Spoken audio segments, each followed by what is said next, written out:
The Bible. Is it hard to understand? When it comes to reading the Bible, the first thing that comes to mind is the fact that this is the Word of God. The seals have been broken, and the truth is here. And when we go throughout the scriptures, when we go throughout extra biblical records, we find that the language that God employed, that He used to create the heavens and the earth, was the Hebrew language. Christ said, I came for the lost sheep of the house of Israel. But yet no one, no religious leader, no religious church out there anywhere can now identify the 12 tribes of Israel. Can we? God is quite simple, but it seems as if man makes understanding Him hard. What are those mysteries? The truth of your book and the truth will make you free. The Hebrew and Bible Academy. You're invited.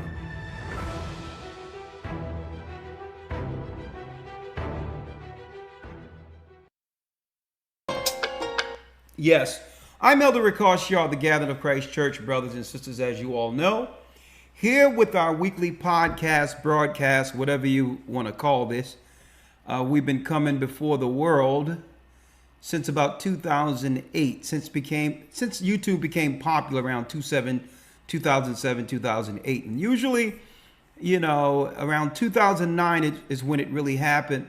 Someone put our videos online, and eventually we've been coming with this knowledge through the Bible since then. It started off on a Wednesday. Our Wednesday classes between week, hump day, usually was the time that I would do my Skype classes.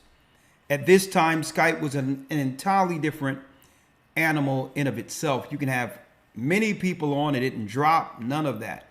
And I would have my Wednesday classes specifically through Skype. And what we would do when the church first began, around 2008, 2009, every lesson I would do, whether it be on the street, through the Spirit of the Almighty, or whether or not it was a classroom teaching. This was before live stream and all this YouTube. We had to upload the videos. Usually it started off in 10 minutes increments, right? I don't know if you all remember that, when the videos used to be 10 minutes maximum, and you would need part 1, part 2, part 3, or whatever the case might be. That's how long we've been doing this through the Spirit of the Almighty. And through that small work, Skype, YouTube, the Most High have allowed this church to go throughout the four corners of the earth, baptizing Israelites as well as Gentiles in the name of Christ through the true doctrine that was lost and or hijacked by the Romans. And now here we are. Here we are, full circle. Went around the whole earth, setting up churches throughout the four corners of the earth. Okay? Through the Spirit of the Almighty. And it's been a journey. And it leads us to my broadcast tonight. Let me call in Elder Lawyer real quick. Give me one moment. Let me see if I have Lawyer here. Let me call in Elder Lawyer. 1 second. Bear with me, folks. I really want to take my time with this broadcast tonight, especially since we are here living in that prophetic time that this church began to teach about, okay, years ago. We're in that time, folks. And the enemy is in panic mode. He's in panic mode. And there's a lot of, I would say, shrapnel or collateral damage that will come from this war. And it's really aimed towards getting rid of us. And this is why it doesn't matter what happens in the earth. It doesn't matter where it is. Somehow they'll try to tie us into it. Even though our people are barely surviving here in the Western world. We can barely, We don't know our left from right, up or down, but still they're trying to geopolitically tie our people into this war. And I'm going to talk about that tonight. Hold on. Let me get in Elder Lawyer here. 1 second. We're going to talk tonight. Speaking of Skype, let me bring Elder Lawyer.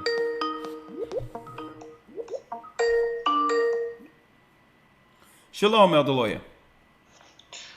Shalom, Elder. How you doing? I'm blessed by the Almighty. Do me a favor, just put it on mute real quick, and I'll bring you right in, okay? Yes, sir. My brother from the same mother. There go Elder Lawyer. We're about to talk about this. We're about to talk about it, right? Our broadcast today, and I'm going to open up the calls early because I really would like to hear your perspectives and your questions if you have those concerning Bible prophecy or any other question you might have for this broadcast tonight. I'm opening the broadcast for those particular types of phone calls because there's so much going on, and I pray that the Most High brings some resolve and also calm to those who are seeing what's about to happen in the earth prophetically when it comes to war. All right. Again, for those who don't know, I'm Elder Ricard Shaw, the Gathering of Christ Church.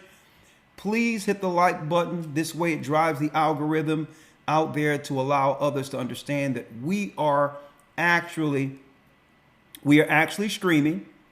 We're actually streaming, and of course we're under a shadow ban. But so you have to help us drive this traffic out there. And make sure, brothers and sisters, to like, share, subscribe, check YouTube after this to make sure you weren't unsubscribed, and tell others about this particular broadcast. All right. Our topic today, prophetic wars. Prophetic wars. Prophetic war to end all wars is here. The prophetic war to end all wars is here. And we're going to talk about that tonight and what this war coming, or the war we're actually in, the world powers have moved America into, could be the beginning, and I believe it's the beginning of the last war. And we all need to understand prophetically, geopolitically, what that means for us. Okay? And I hope to quantify that in the broadcast today. But before I do that, let me let you know that we're going into week 4. Week 5 of our Hebrew and Bible Academy into the second quarter, starting this coming Sunday. Okay? Again, we're going to have man's purpose, God's wisdom intended for man. And when I go into that lesson, I'm going into the 7 biblical laws of power. Okay, the 7 biblical wisdom scriptures. Okay, so that our brothers can obtain our true purpose according to God. And I've quantified that into 7 parts. All right, even though it's going to become a part of a 50 audiobook series, I wanted to have that 7 we have for the men before I have an entirely different lesson together for the women in their role according to those 7 for them. All right, for our sisters. So I want you all to know that I'm excited about that. I'm chopping at the bit to get at that, because sometimes we just need a simple outline. What must I do? What is my purpose? Okay. At least give me a starting point so that I can actually, through that starting point, have a set foundation, a sound foundation under God, under the Most High, according to His expectation. And then after that, I can build everything on that, right? Starting with my unique gifts that no other have. Keep in mind that we all are members of the same body, but with unique talents. So sometimes people get frustrated because they know they have a talent and they want to exercise that talent, but sometimes you have to build that foundation first. And this is why Paul stated that we must wait on our ministry. Sometimes you will run the race not realizing it's not about really what your talent is, because you haven't built a foundation to springboard from. And sometimes people get frustrated. They believe I'm being held back or whatever the case is. No, patience is part of that foundation block. And once you build that foundation, now your talent comes in the full power, understanding how to wield that talent on that strong foundation. And this is why what I try to stress in my meetings with brothers, when I do have private conversations or whatever the case is, seize the day and understand that, listen, I'm here teaching, but folks, I had no desire whatsoever to teach at all. I didn't believe it was a calling. I didn't believe it was anything. Okay, when I came into the knowledge of the truth, the early 90s it was, okay, there was teachers in place already. The only thing I was looking at is how can I assist them in fulfilling their work, teaching and all that. So they were already doing it. I'm like, well, okay, let me look for areas where they may be lacking in areas that I can help them behind the scenes. Not lacking, but what can I add to them to make their burden easier to go out and teach, because they were the teachers. So I said, okay, there's no sewing department. Let me jump in there and learn how to make clothes. Let me clothe the saints. Okay. And I said, okay, there's no video or audio department. Let me stack some video VHS tapes together and videos on top of each other, video stacks, those big, y'all remember those old VCRs, and just dub tapes all day, cassettes and videos, and I'll just make sure I broadcast and give out tapes or sell them that way to build the department to actually help the teachers. So I didn't have no desire to be a teacher, but the Most High seen something that I didn't see in myself, but I knew it was my time to learn and build a foundation so that when the Most High do release you, right, you have the aptitude, the understanding, the patience, and the know-how to do the work of the Almighty without getting burned out. You understand that it's a pace, and that pace started from the beginning. And I like to encourage brothers not to get sisters and brothers and sisters who have great talent. We all have, separate gifts by the Most High, not to get frustrated if you feel or think that you're being, held down or not recognized. The Most High recognize you. He see you. And if you let patience work its perfect work, guess what? No one can stop you anyway. The Most High is going to release you. And I want to tell brothers, I want to talk about that in the second quarter of this academy, breaking down building with a wisdom foundation. Building with a wisdom foundation. We're going to go into that with brothers and sisters. And wait on your ministry. Understand that, guess what? The Most High is perfect on how he wants to utilize every individual. Okay, and when it's your time, believe me, no one will be able to stop you anyway, right? So I'm gonna be talking about that, because sometimes people will run with their gifts and all that and burn out. Why? Because you're only applying your know-how without building a foundation to sustain and run the race. Okay, you're so busy on the talent that you perceive is your gift, when these are the talents you've had naturally, that the Most High have given you just to operate within the world in general. So you will burn out because you didn't build that foundation first to understand how to pace yourself, how to delegate, how to understand when to move and when to pull back. There's so much in running this marathon. Okay, it's not a 40-yard dash. Okay.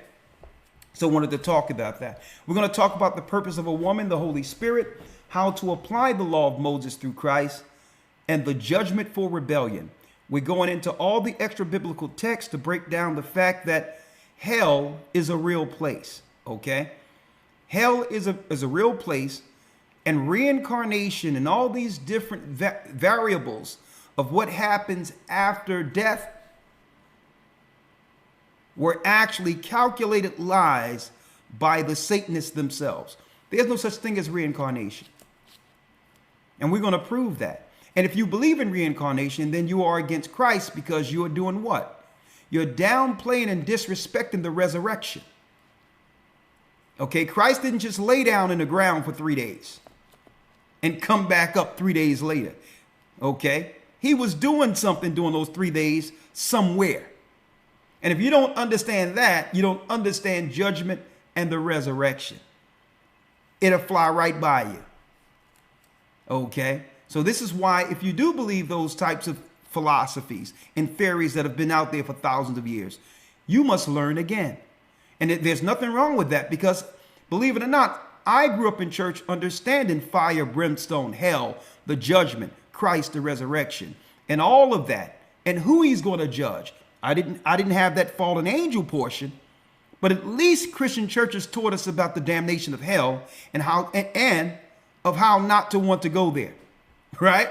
So, but if you're teaching hell doesn't exist, then you're not setting your life for the what? For the life to come, or the afterlife. You're not preparing your life for what happens afterwards. Big mistake. Big mistake. So I learned that in church, but when I became an Israelite, I was a part of Israelites who was dealing with different doctrine. Even though they understood we were Israelites in the history of Israelites, and man, I sucked that history up. I learned because I was a history buff already, right? So in school, I loved history. So when that thing came together with the Bible, I'm like, man, it fits like hand in glove. But then I picked up false ideology where they were teaching reincarnation, that, you know, that Christ came here 5 times, Melchizedek, Adam, Isaac, and, you know, believe it or not, Isaac, you know, and all this other stuff, right? Solomon, they claim Christ was Solomon and reincarnation. So all of this led to a lot of false doctrine. And, you know, I don't blame those teachers, because this is what the understanding was given to them by their teachers. So I don't blame them. Okay. But all in all, it's wrong. It's wrong. So I have to show the true understanding of hell so that we can understand what happens after this, and its significant part of prophecy when it comes to the return of Christ. Okay. The resurrection of the dead and all of that is actually part of Christ's return. And I'm going to talk about that using extra biblical text in this academy. And if this interests you, go to historytimes.org. Now, before I go into, there's one other thing I would like to touch upon. One other thing I would like to touch upon real quick is that we had a lesson, Who's Edom, where we went into who the modern day Europeans are in history and all of their conversions, right? We went from Genesis 27, where our father Isaac gave a blessing to Esau. Okay. And Esau was crying, please give me a blessing. Jacob gets everything. He tricked me once again. And our father Isaac told him, well, listen, when the yoke is broken off of you, Esau, when the yoke is broken off of you, you will have the dominion and you'll live by the sword. So through Israel's sin, through our sin, the Edomites gained power over the earth. Period. That's who's in power right now. They will be ruling in the end of the world until Christ returns. They're the rulers. And they've been following us from one empire to the next, conspiring to destroy us. We even went into Zepho, Esau's grandson, that's written of in Genesis 36 and also in the book of YASHAYA, who's actually buried right now in Cyprus, in AHAYAH, Cyprus. I know.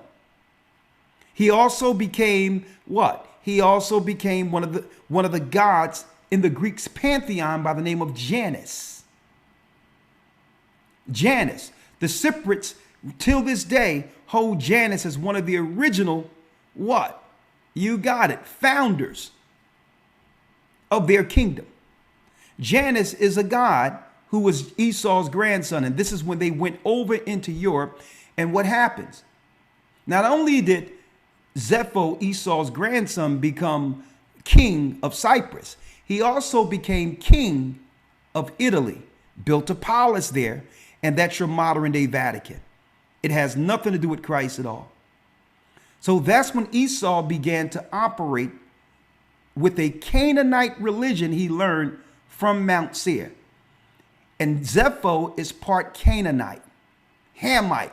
So Esau today isn't all European. I'm speaking of the hierarchy, like the high families who rule things today, like the Rockefellers and others. They're part Isaac or Abraham or Shem, and they're part Hamite through the Canaanites. And these are your rulers in the Vatican today. Also, Janus had a secret door at the Vatican where he would open that door, where Satan would appear to guide him on how to set up governments and to eventually rule over his brother Jacob. I'm breaking it all the way down. Now, that's ancient history. Okay? Esau isn't European at all. The original Europeans were Asians, the Japhetic people. Then later on down the line, while Zepho was setting it up over there, you had Amalek, who was working on in the Middle East to try to kill us coming out of Egypt. They were killing our women and children and elderly, being cowards as they are. In the back of our caravan, cowards weren't willing to face the men who was in the front. And the Most High said, write a memorial for Esau. Put it in a book that he will blot them out of existence. And those same Edomites that we're talking about became Idumean.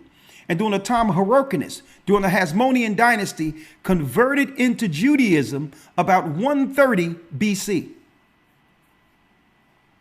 From 130 BC, they became no other but, as the Josephus says, they became Jews in the Josephus. One of the first conversions from Idumea. And it wasn't just them. There were Arabs there also who converted into Judaism. Okay. That's right. Then you have Antipater that came out of the Idumeans during the 2nd century, which made the Herodian dynasty, which led to Herod the Greek, who was an Edomite from Amalek, who wanted to kill Christ at birth. And this is where you have your spat between the white man being Herod, living in our country, governing our country, seeking to kill the promised child who is our people, Israel, Christ, the child that came through the woman's seed. And they've been after us ever since. And it just wasn't them. It was the Arabs also. So once we fell in 70 AD, something happened. That satanic castle from Italy, pagan castle, Canaanite, Babylonian castle, infiltrated and used our religion, using Christ as a vehicle to teach his doctrine, this satanic doctrine that would bring the world under one religious order. We ran into Africa. We started scattering into other places. We went into Timbuktu, build our cities, the Israelites, until Arabs found us in Timbuktu, reported back to Esau, and began to conspire against us. Eventually, the Arabs and Esau together conspired to do what? To break down our tribes in Africa and others, and use systematic war tactics that would do what? That would mean in order for us to survive in our country, we would have to give over the, I would say, less desirable of our people, criminals or whatever the case is, to what? You got it, to start a slave market, which eventually became the transatlantic slave trade. Now, at first it started with negotiations of those that our people didn't want. But eventually it turned into a market where Israel would come to the Americas. Into the Americas today, the children of Israel will find our other lost brothers here, the Hispanics and others. And the Most High, through the Spirit of the Almighty, would gather us together in this same land to understand that we aren't minorities. We are, in fact, the true tribes of Israel, according to Bible prophecy. And the Edomites got us on one side with false Christianity, and the other Edomites, Amalek, got us because they came bearing our Torah. And then you had Ishmael coming under Islam, which is Persian mythology, another form of paganism.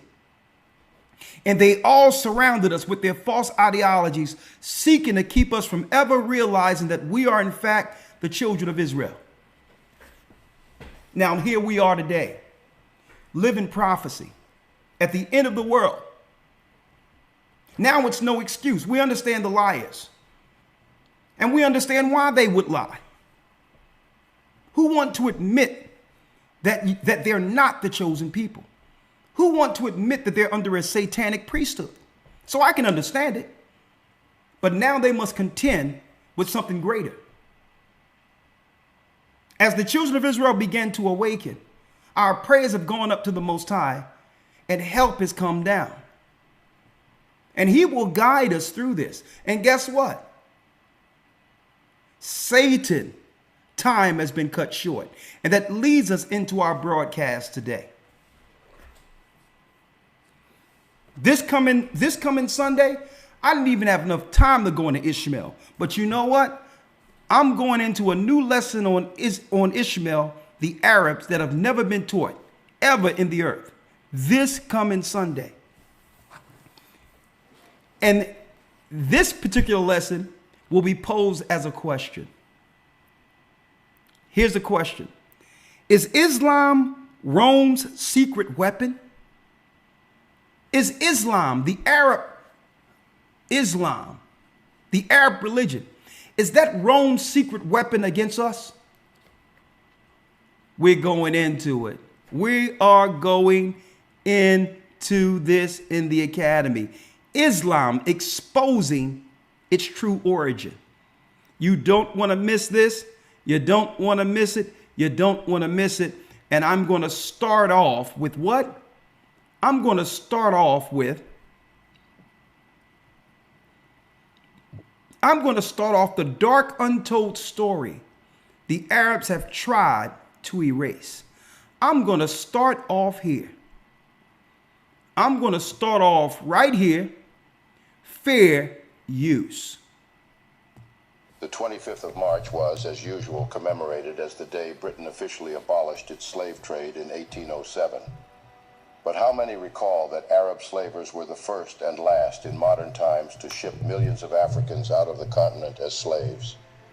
The Arab history of anti-black racism predates European anti-black racism by several centuries. The early Islamic Empire exhibited all the characteristics of anti-black racism, and blacks suffered the lowest form of bondage. Europeans took photographs of chained black Africans. Now, why am I going there? Man, it's going to be a great lesson, folks, this coming Sunday. It's going to be a great lesson. I have to go into it. Because they playing us from either side with this theater. Who do you support, you blacks in America? We're the children of Israel. Who do you think we support? We support the lost tribes of Israel. We're not into your theater. Okay? Because we understand that Ishmael has characters too. Right? CNN. They coming into showing us what? People, hostages from America and all this other Hamas and all this from the theater. And we're going to give that context, not just today, but this coming Sunday. Even my lesson, the Sabbath, is going to hit it too. But let me tell you, it's all theater as far as I'm concerned. Because as far as I know, Ishmael is playing one side and Esau is playing the other side. The old good cop, bad cop scenarios. And try to draw us in as if they both haven't warred against us. So we're going to talk about that and more. Brothers and sisters, you all support this academy? Let me tell you, wait till you see this Sunday what they're really worshiping in Islam. They've been tricking us the whole time. Conspire against us the whole time. That's right. Social engineering, bringing people over, coming into our neighborhoods, disrupting our neighborhoods, folks. Disrupting our neighborhoods. They would hit and hide their hands. And as soon as we figure it out, they'll come with something else. And it's Esau and Ishmael conspiring at the helm. And I'm going to talk about this in a moment. real quick, Elder Lawyer. I'm going to bring you in.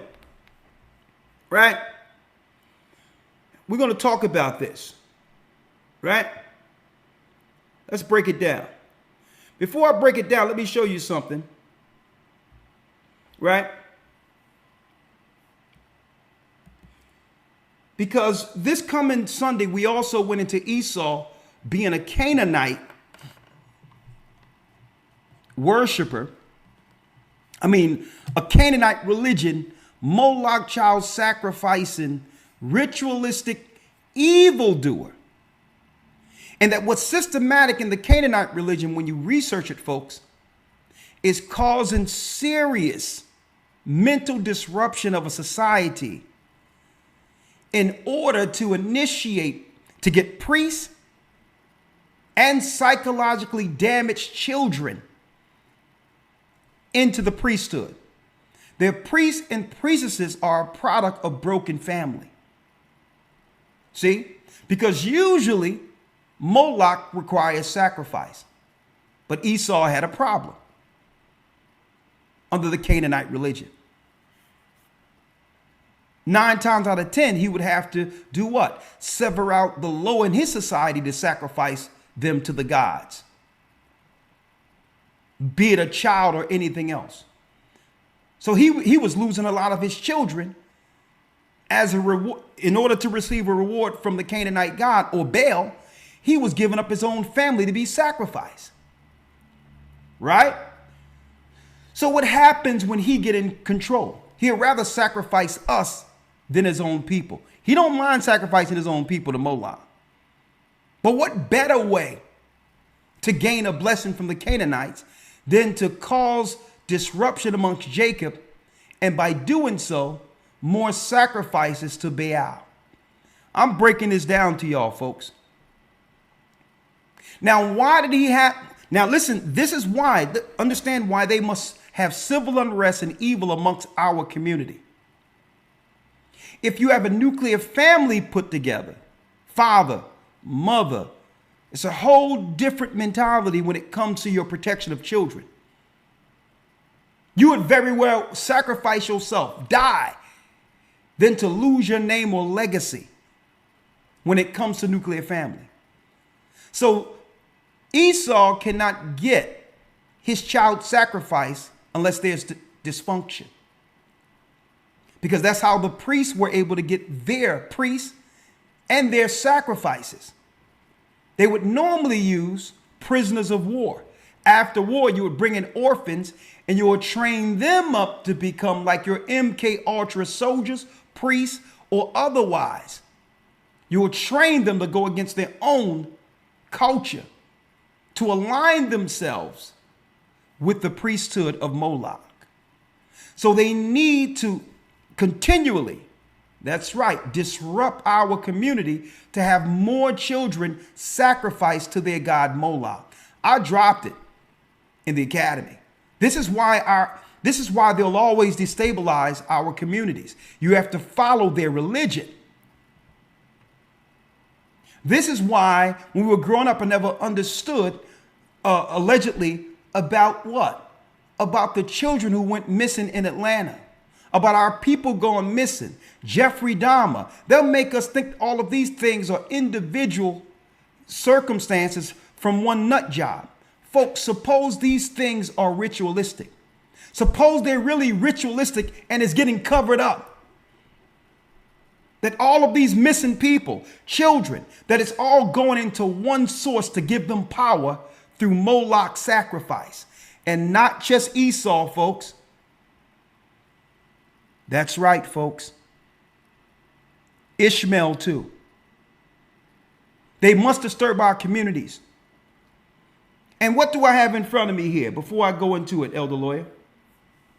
What do I have in front of me? Brothers, y'all better wake up. Sisters, y'all better wake up. What I have in front of me is a national health statistics. Fertility of men and women aged 15 through 59 in the United States.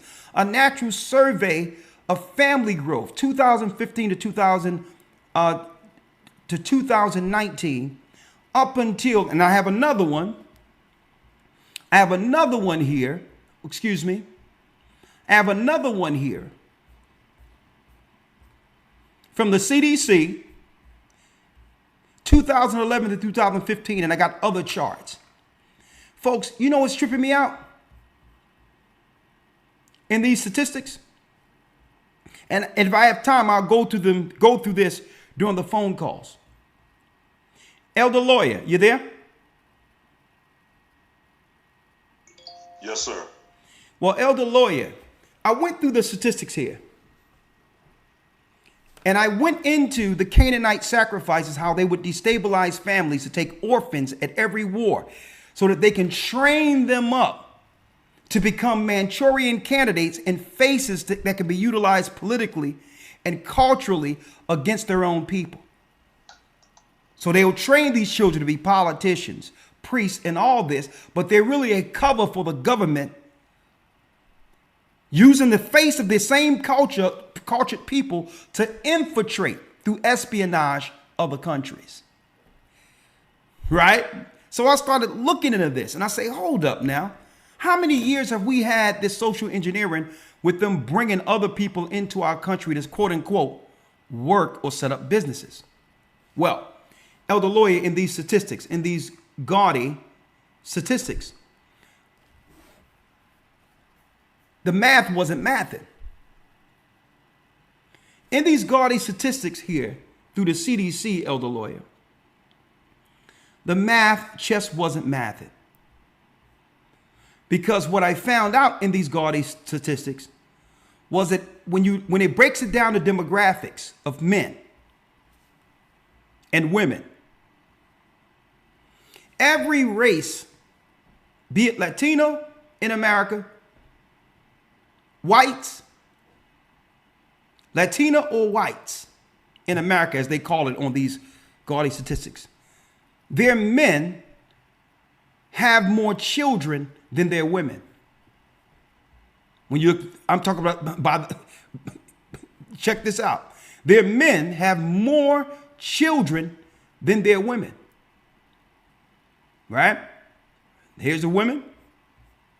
If you look at any race, I'm going to give an example. Just showing here, white single race, 34 million, right?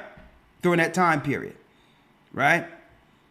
Because we are a quote unquote so-called minority in America, 8 million. 8,407,000, right? You have to multiply it in the thousands. Then when you go down here to the women, you see here, let me show you here. Number of children born to women aged 15 to 54, right? You look at their women, 34, right? That's the women there, right? Now look at the men. Let me get the men.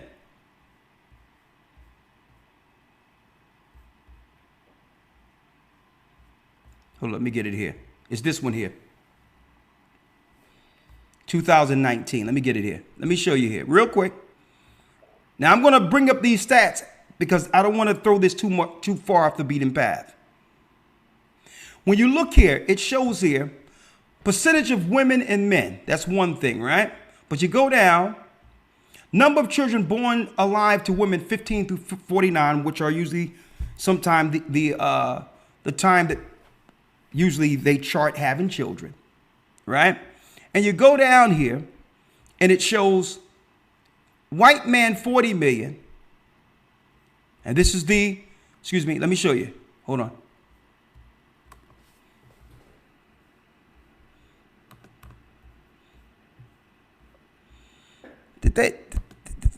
Look at this, it's grayed out here. Hold on. I'll bring it up afterwards. This is weird, Elder Lawyer.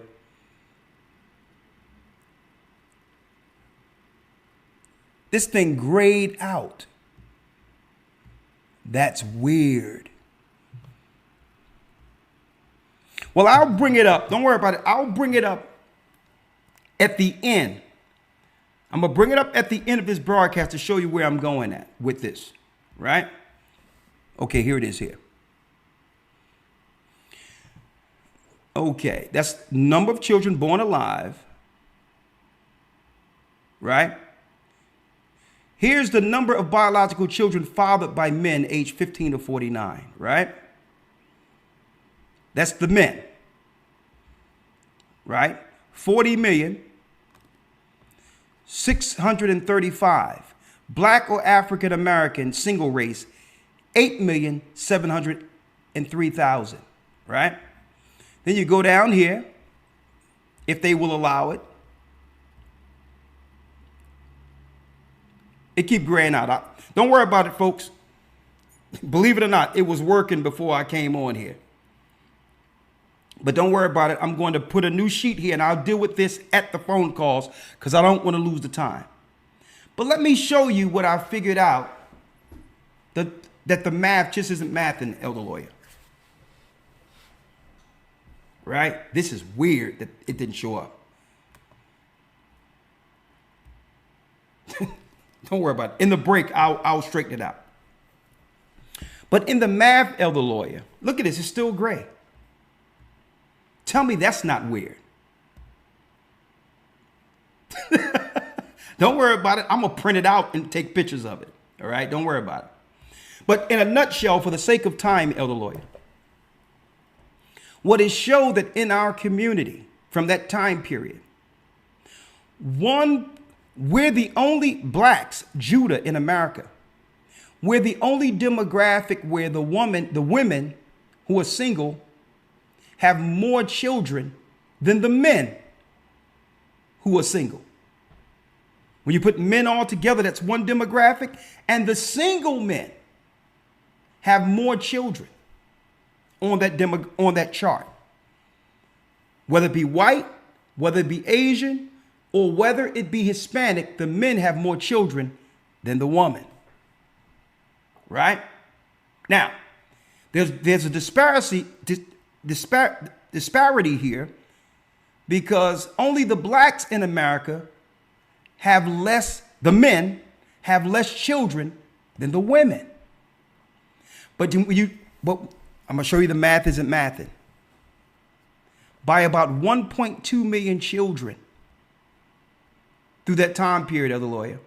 1.2 million children, which is almost a number that evens out. Listen, that evens out, that comes from the extra men outside of black men in the United States. It almost evens out. The extra children from white Hispanics and others, almost to the number, evens out to the extra children that are being reared in our community without a father. Now, mind you, all these children are being born or being labeled black on the birth certificates. I need y'all to check this out.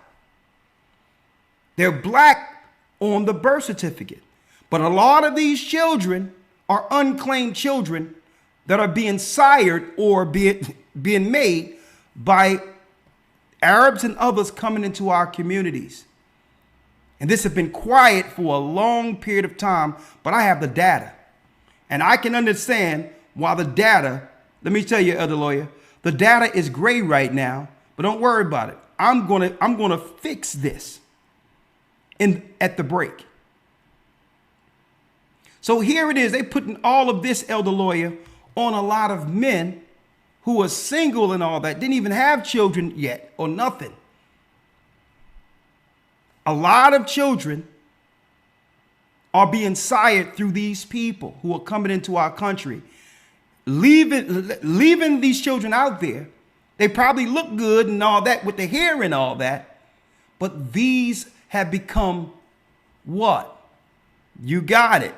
Manchurian candidates under the Moloch sacrifice system to cause conflict inwardly within our communities. And I'm not talking about a little number within a few years. 1.2 million children, which was the missing number that they've all put on the black community who aren't black children altogether at all. There's Arabs and others coming into our inner cities, offering money and all that to our poor women and all that. quiet as kept, keeping their mouth closed, bringing forth some good-looking babies, unattended, that automatically falls into our demographic when it comes to black. 1.2 million children. You're talking about some internal social engineering that leads to chaos and confusion in our communities. It goes back to Moloch sacrifice. Now, what does that mean? Y'all probably wonder, what do you mean by this? Folks, this is warfare. If these children are raised without the mindset of a nuclear family, and they grow up rejected, feeling rejected, living under lowly means, they can easily be utilized by the system as a weapon within the community to destroy it inwardly. Robbing, killing, stealing, you name it. This is not just our people in the community, black on black crime, not as the news have been portraying it, folks. They have created a melting pot for pure destruction so that the inner cities could never thrive. That's right, folks. Trojan horses, socially engineered in our community to make sure we never rise beyond where they would like us to. So there'll never be no coming together under one ideology, one understanding, one spirit, one God. When you got a melting pot of confusion engineered by Esau and Ishmael intentionally to destroy us inwardly. And we're going to talk about that. Before I open up the calls, I'm going to download this when I go on break, Elder Lawyer. I'm going to download this and we're going to talk about it. But I don't want to get too far off the beaten path. Right? We're going to talk about it because war can be fought on many levels. Prophetic war to end all wars is the topic. Prophetic wars to end all wars. Stick with me. Stick with me.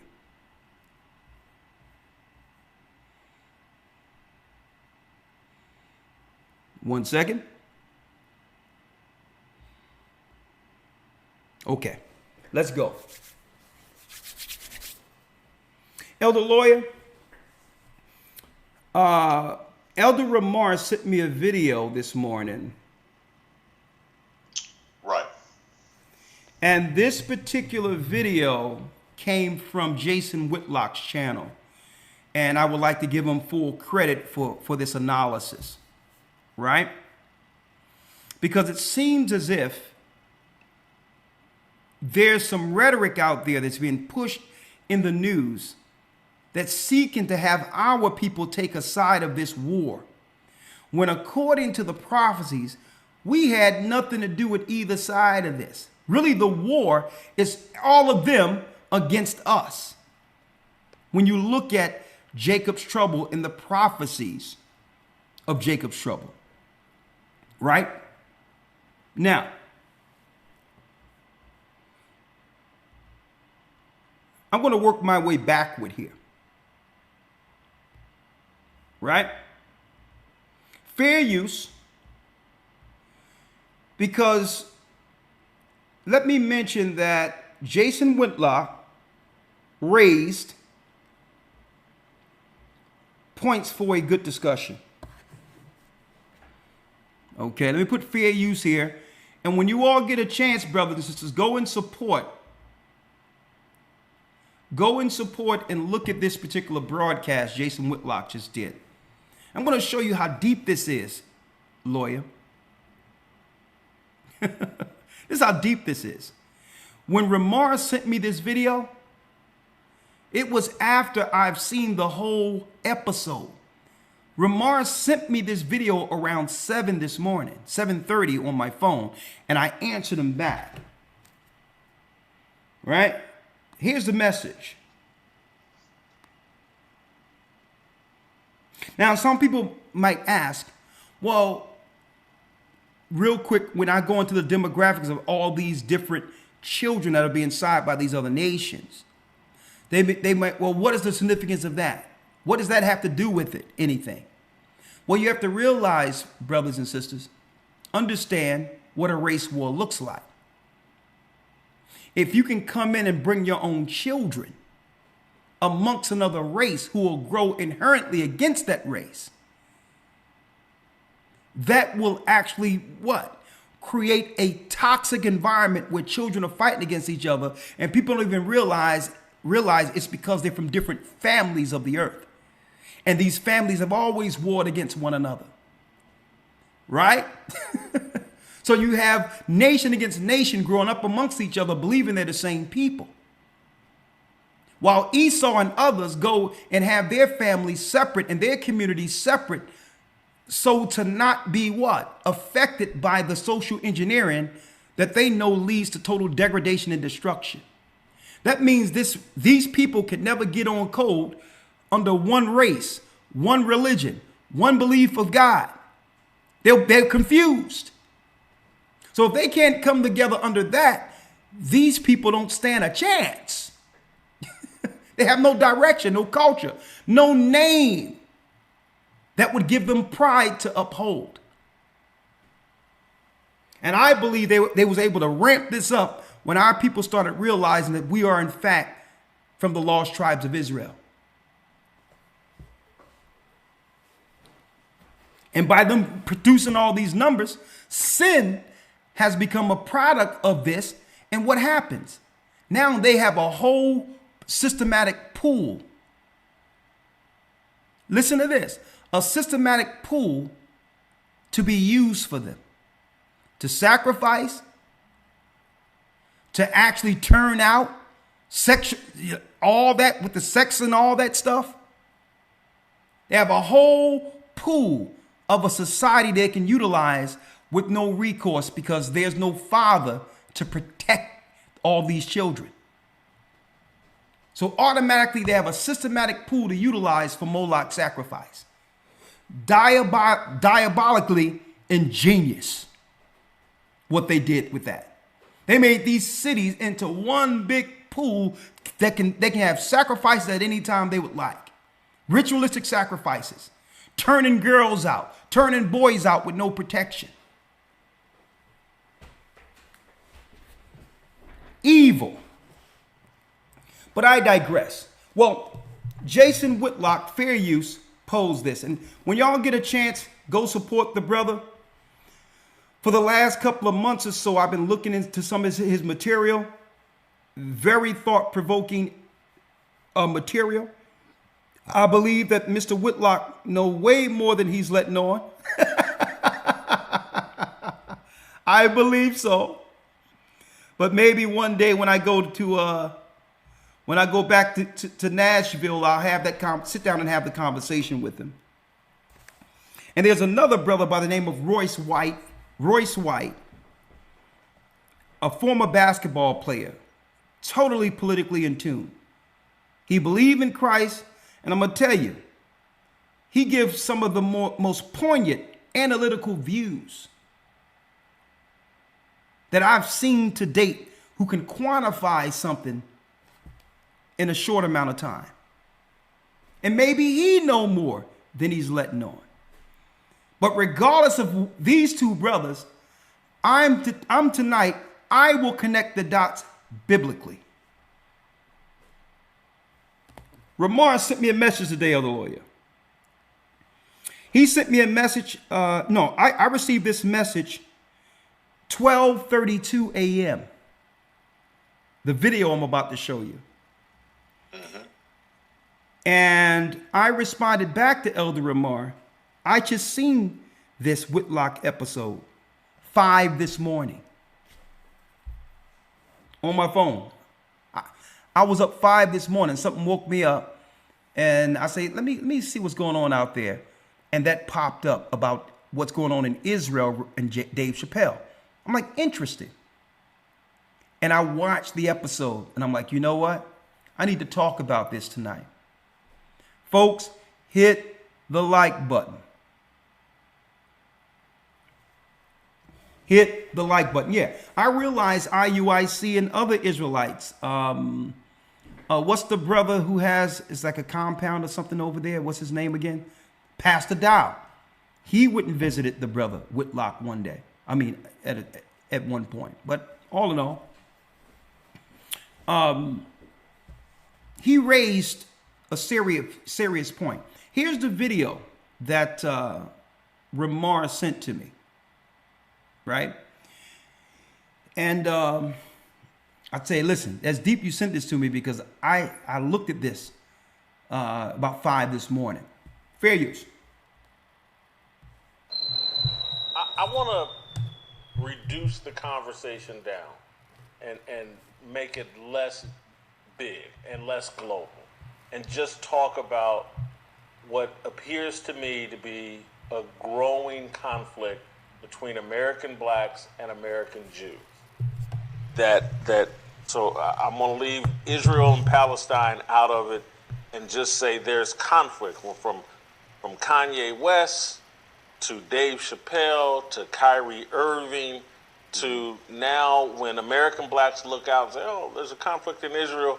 I think all of these things and take me, I'm not in the Hollywood world anymore, and I'm not a part of that. And I just wanted to say it's for fair use, educational purposes also, and I still suggest people go to Fearless, go to Jason Whitlock's channel and subscribe. And I don't usually endorse any channel. Fair use. These things and take me, I'm not in the Hollywood world anymore, and I'm not a part of that form of the entertainment industry.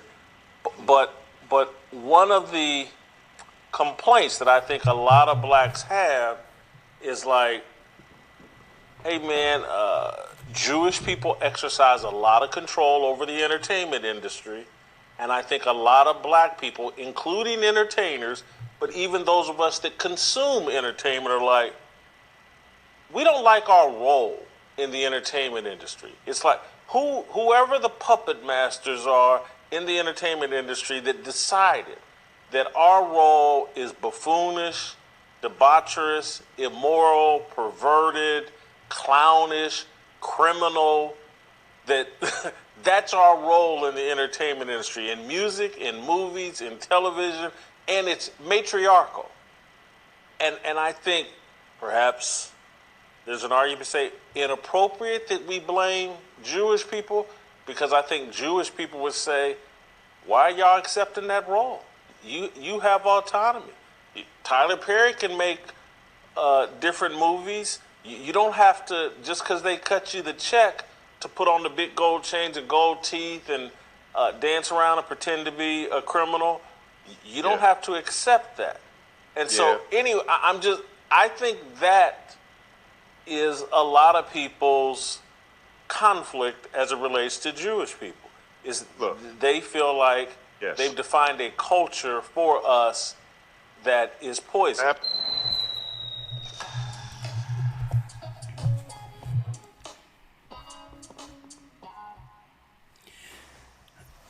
He made a different assessment that was quite interesting, Elder Lawyer. Right? And I think we have talked about it before, but I like the way he posed it. Because he posed it in the frame of conflict. Is there an unspoken conflict between Jews and blacks, unspoken in America, and why can't we have that conversation? Because obviously there's something to it probably, right? Right? It's the 800-pound gorilla in the room, that there's something going on between the two, but we would like to talk about conflicts everywhere else. That was a great point. The other point he made was interesting, right? It's the fact that you're going to always have people to go along with the debauchery who is amongst our people. But then based on some of the analysis, the analytics I'm seeing, right? And not all. It wouldn't be hard for them to find a pool of people who would, for the sake of escaping depravity and poverty, you'll always have a source of people who's willing to do anything to get out of the rat race. Right? So here it is. It becomes a circular argument. Well, why blame these people when your people is volunteering themselves to be viewed as fools? That we're not protecting our image like the other races of people protect theirs. Jewish people go a long way into making sure they're portrayed a certain type of way, respectfully so, and I don't blame them. Because it won't be too long if you can speak about a people if you can demonize a people, it won't be too long before you may be seeking to harm that person. Right? And this is the political scope of demonization. And this is why they get in front of things and say, well, we don't care if it's true or false. You cannot portray us in a certain type of way without being labeled something. And this is why the Asians have gone through great lengths, in connection with American propaganda, Hollywood, to make sure they're portrayed in a certain light. Make sure that a certain amount of Asians are represented in all Hollywood films now. And there's no depravity or because every society has a subculture. And under the Department of Propaganda and also through Hollywood, they're making sure Chinese are actually portrayed in a good light. The same with any other ethnicity. We're the only people that you can just trash publicly without any recourse. And this is why I wanted to have this broadcast today, because like I've been mentioning for the last couple of months, war is fought on many levels. Right? So let's hear the brother Royce White's view real quick. And you have anything to say before I play this? No, sir. All right. Fair use. Listen to this perspective, Elder Lawyer. I'm gonna tie it all together, right? I'm gonna tie it all together because out of nowhere we have CNN talking about hostages and all that connected with the United States, conveniently tying this up in a bow.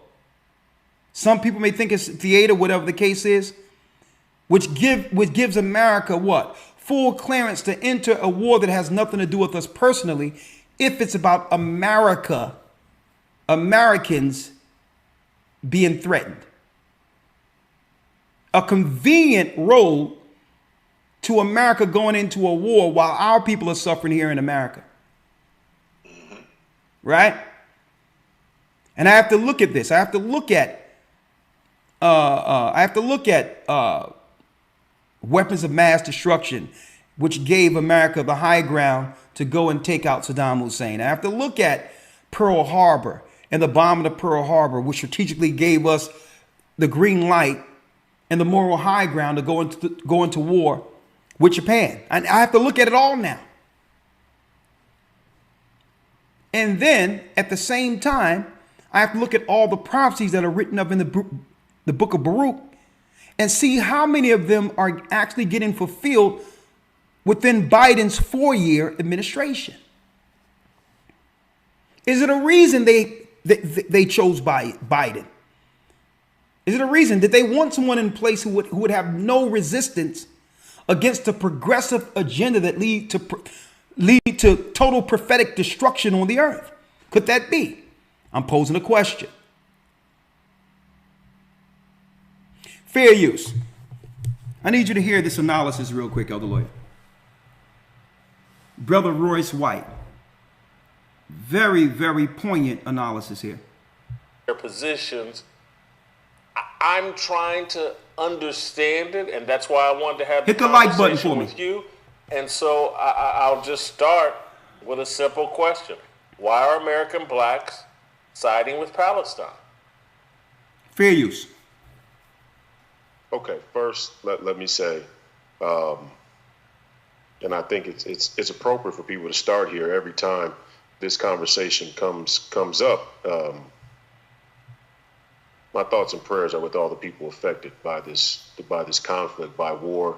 There in the Middle East, but anywhere in the world, war is usually an endeavor of kings and kingmakers and political agendas of political elites or institutions.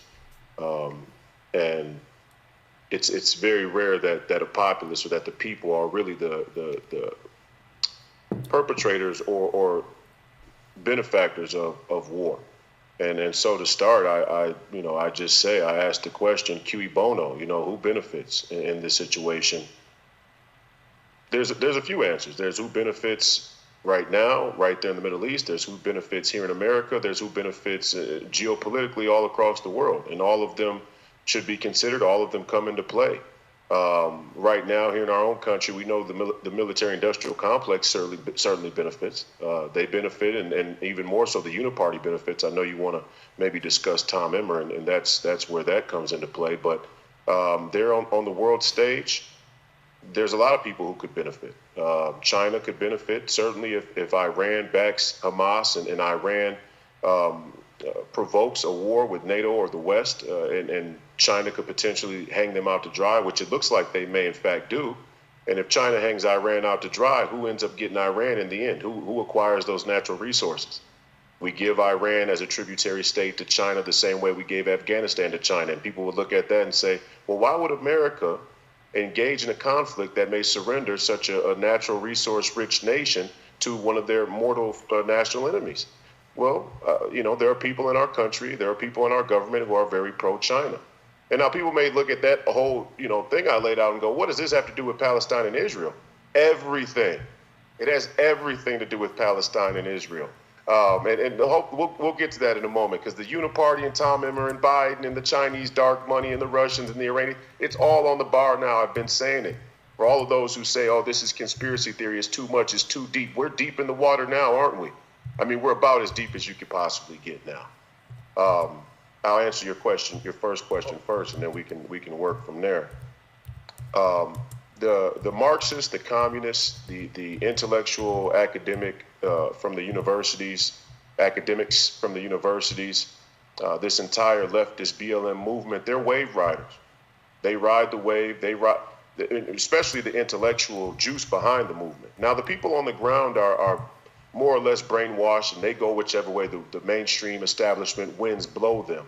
And they've been very effective with the narrative in co-opting people's genuine gripes with government and establishment and war for many, many years. You could go all the way back to the first anti-war movement in Vietnam.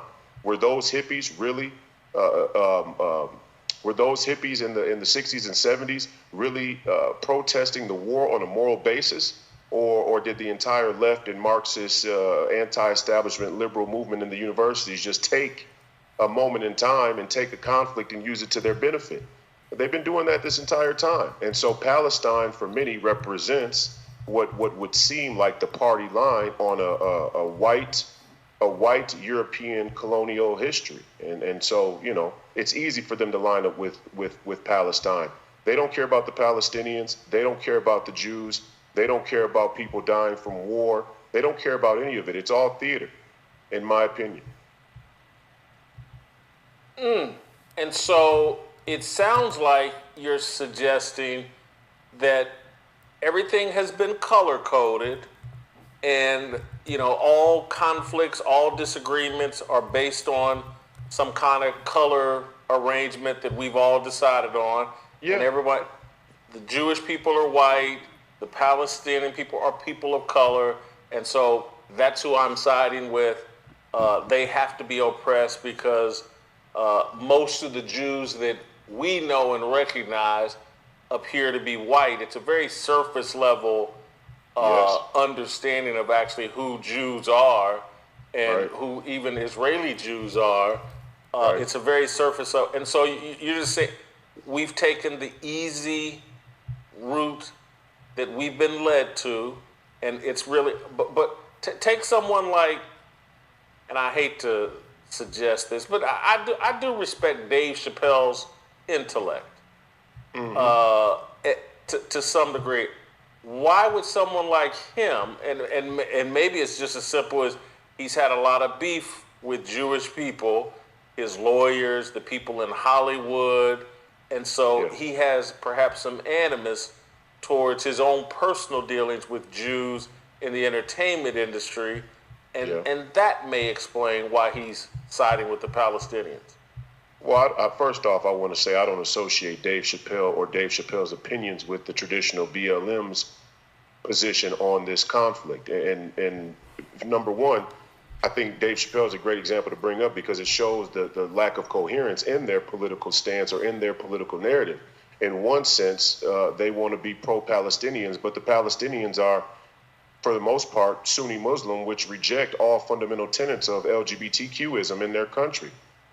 That aside, when it was Kanye West talking about this entire, black Jewish thing, or it was Kyrie Irving, the same BLM movement called Kanye West anti-Semitic because he supported Trump. So it becomes very clear that the BLMs of the world, the radical left's political position of the world, is predicated on national politics, national party politics.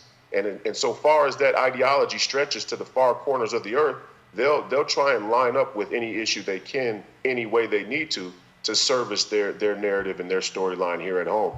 Dave Chappelle is not somebody who has been revered, supported, promoted, propped up by the BLM left mainstream media by any means.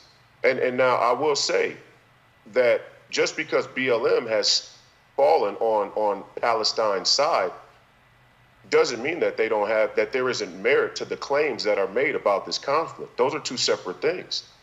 And I want people to understand that your enemies not only will show up to your door, your front door, with a gun pointed at your head and announce themselves, they are also many masters of the universe, masters of politics and nations. They're also very brilliant in being able to identify a crisis and Trojan horse that crisis. And that's what BLM is trying to do right now with Palestine. The Palestinians ideologically in the BLM radical left in the West here aren't aligned on any basis other than America and the West and European colonial history is a net oppressor of black and brown people. And that's only half the story. Now, there is some truth to that, definitely. And it would be dishonest not to acknowledge the truth that lies in the narrative. And when the conservative movement cucks for the mainstream media by trying to take one side instead of acknowledging where there is merit in those claims, we empower the left to carry those claims to dumber, unbeknownst people that get their politics with French fry.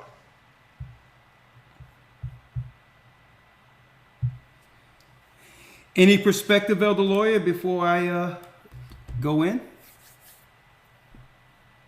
No, sir. No, sir. Go for it. Okay, thank you. Hey, I like to always open the floor because to you so that others be coming out, they're other nations, and sometimes they be sending messages or put a comment and believe that they say, what's up with the guy who don't say anything? Is he under some type of mind control?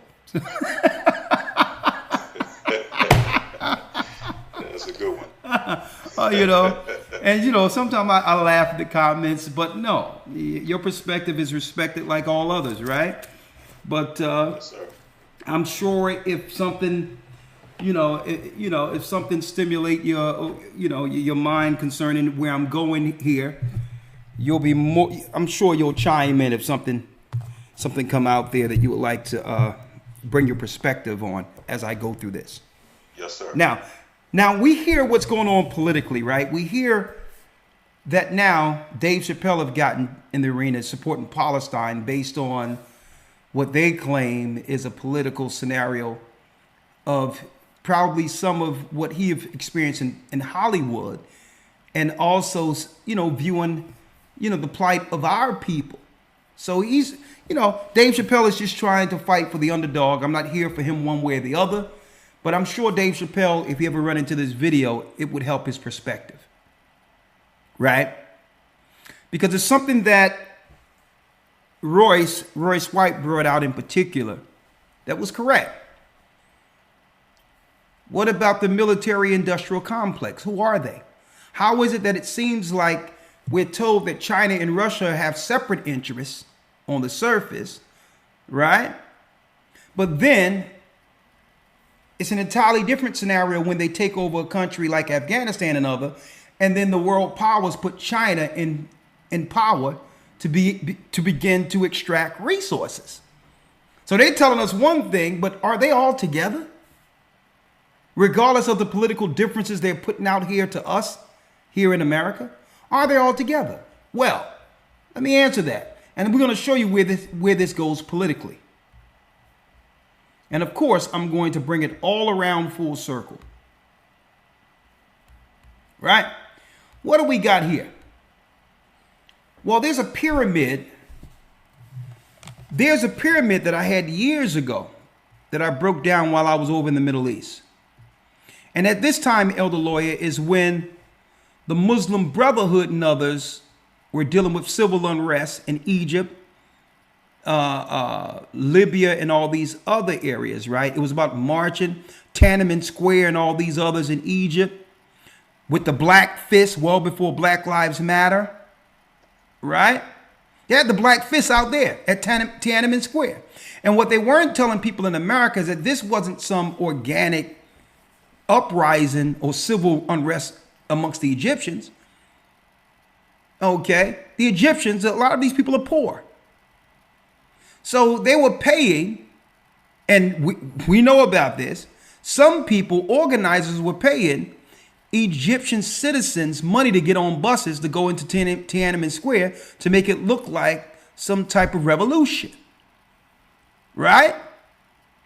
So it was, you have to realize what was going on to understand what's about to happen here.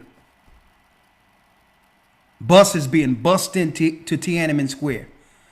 During George Floyd, many were being bussed into these areas, setting up tent cities and all these others in the midst of right up until the time of the voting ballots and all these other things happening, right? But I digress. There's brotherhoods amongst all nations. Amongst the Chinese or the Asians, you have the Yellow Brotherhood. Amongst the Arabs in the Middle East, speaking of, that's right, the 12 sons of Ishmael, I'm going to talk about that this Sunday, you have the Red Brotherhood. It's a pyramid. But you got the White Brotherhood sitting at the top of the pyramid. The Great White Brotherhood, in belief systems akin to Theosophy and New Age, and said to be perfected beings of great power who spread spiritual teachings through selected humans. The members of the Brotherhood may be known as the masters of the ancient wisdom, the ascended masters, the church invisible, simply as the hierarchy. The first person to talk about that in the West was Helena Petrovna Blavatsky. After she had other people claim to have received messages from them, these included Helena Roach, Alice A. Bailey, Guy Ballard, Gerald Innocence, The Bridge of Freedom, Elizabeth Clare Prophet. Now, Elder, remember Elizabeth Clare Prophet, right? Elizabeth Clare Prophet was the Catholic woman, right, who started claiming that black people were from the seed of Ham. Remember that? I think that's, I think you're referring to, what is it? Anne Clare. But it's all connected because they got a family line of these families that deal with these outside spirits, right? Bob Sanders and Benjamin Creme. The idea of a secret organization of enlightened mystics guiding the spiritual development of the human race was pioneered in the late 18th century by Karl von Osterhausen, so happened to be Jewish. Now, this whole concept of a spiritual white brotherhood links back to the land of Canaan. So at the hierarchy, you got what? You got Freemasonry, White Brotherhood, you got the Yellow Brotherhood, you got the Red Brotherhood. You got all of these components operating in over the pyramid, all CNI in conjunction for the one world order, with the Israelites at the base being destroyed at the base of the pyramid. Right? Now I want to show something real quick, Elder Lawyer. Elder Lawyer, do you so happen to have your pseudepigrapha of the Old Testament? Yes, sir. I need you to get real quick. Let me grab it. Get 2nd Baruch, because we're going to quantify this of where we are. Are they working all together in collusion? And even if they are, what is the Most High doing through this? Someone says Guy Ballard. Isn't that who the conscious community get most of their talking points from? Yes. And yeah, Elder, I stand corrected. This clear is the family member of that same family line.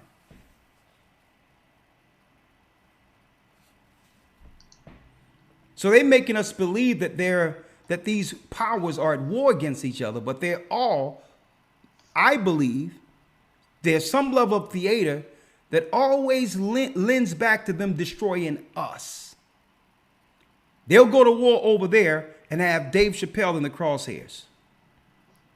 They'll ask, what is our position on Palestine and all that? So if you want to know what our position is, Palestine and Israel, go to the beginning of this video once we're done. But I want to break down something prophetically of where we are.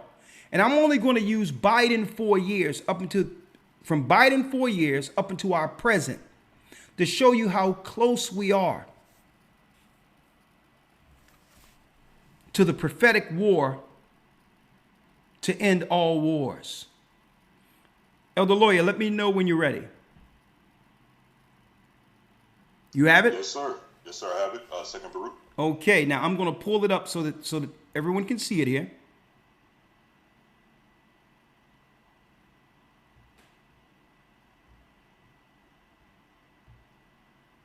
I got 2nd Baruch, Elder Lawyer, right? Matter of fact, Elder Lawyer, let's start here, right? 2nd Baruch, okay, is the book you would read right after 1st Baruch in your Apocrypha, all right? Elder Lawyer, let's start here. Let's read. Hold on. I have the actual one. Hold on. And what you all are looking at comes out of the pseudepigrapha of the Old Testament. Oxford, translated, R.H. Charles. Our Hebrew Records that completes the Old Testament. All right. Let's give it context. Let's give it understanding now. The war to end all wars. Right? Let's start at 25 when it says, and he answered and said unto me. Yes, sir. 2nd Baruch 25:1. And he answered and said unto me, Thou shalt be preserved till that time, till the sign which the Most High will work for the inhabitants of the earth in the end of days. This therefore shall be the sign. When a stupor shall seize the inhabitants of the earth. When a stupor shall seize the inhabitants of the earth. Now that's twofold. One is what? The spirit, folks, of pure ignorance. You'd have someone in a position of, how can I put it without offending? Who is not totally mentally inclined to lead. But then you look at stupor in the earth and it has another word. Sickness. Okay, so it has a mental component, ignorance, and it has a physical component, sickness. So that would be a marker or a sign according to Baruch, a stupor, right?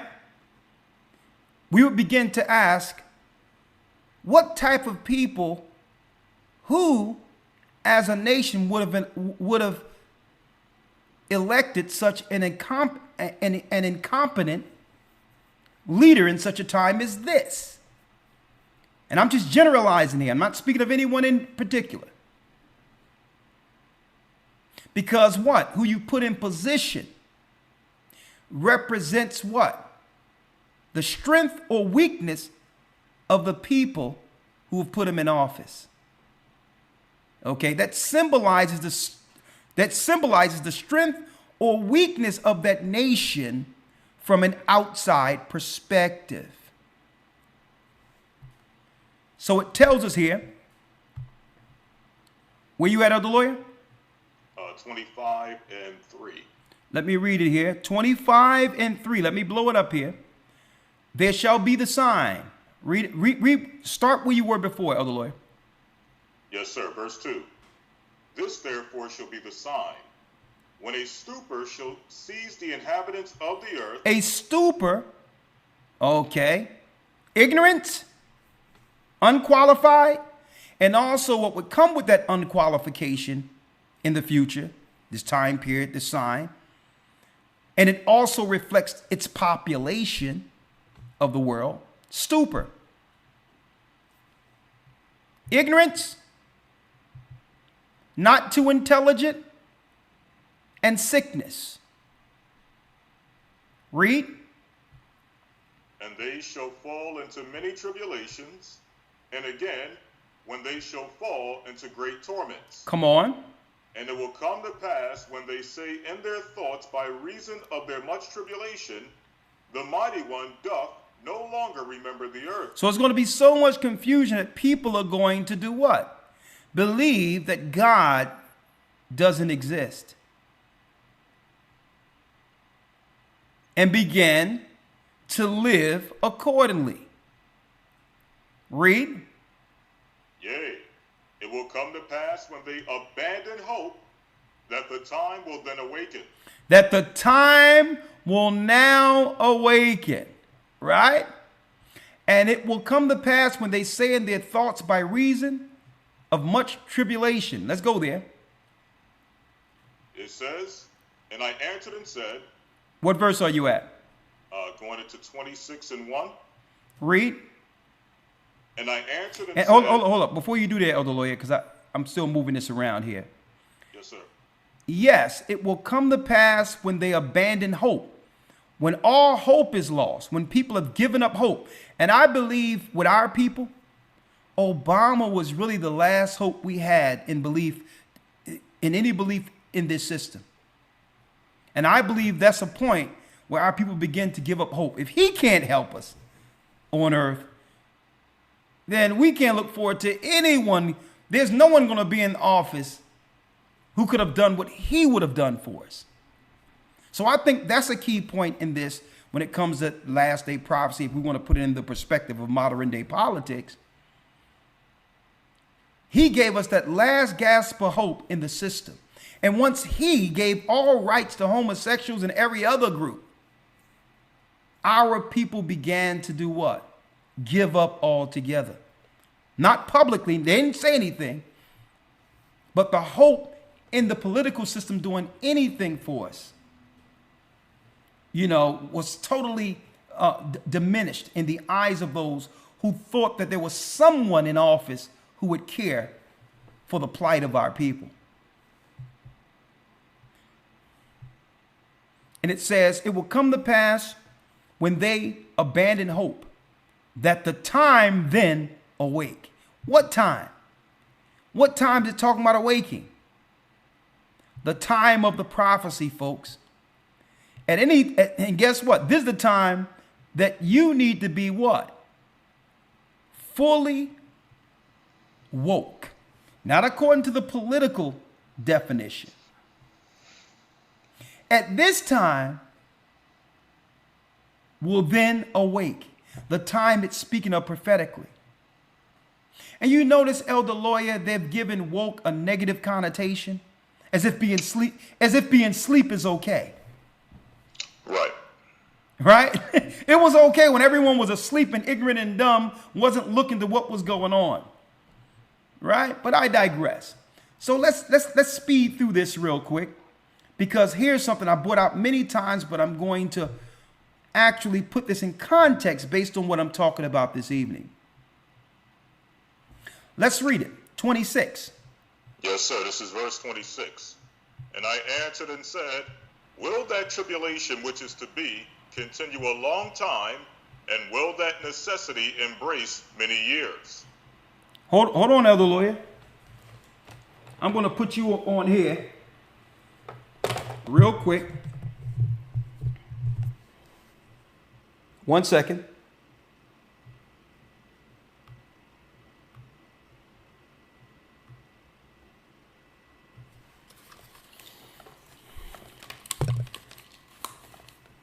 All right, this could be better. Elder Lawyer, you say something now?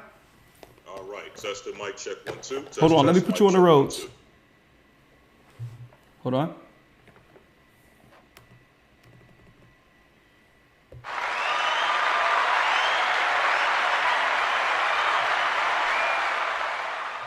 Hold on. Roads. All right, say something now, Elder Lawyer. All right. Mic check 1, 2. Test, test. Mic check 1, 2. Again? Testing, testing. Mic check 1, 2. Test, test. Mic check 1, 2. That's excellent. Now let's go. Let's go through it. Yes, sir. 26 and 1.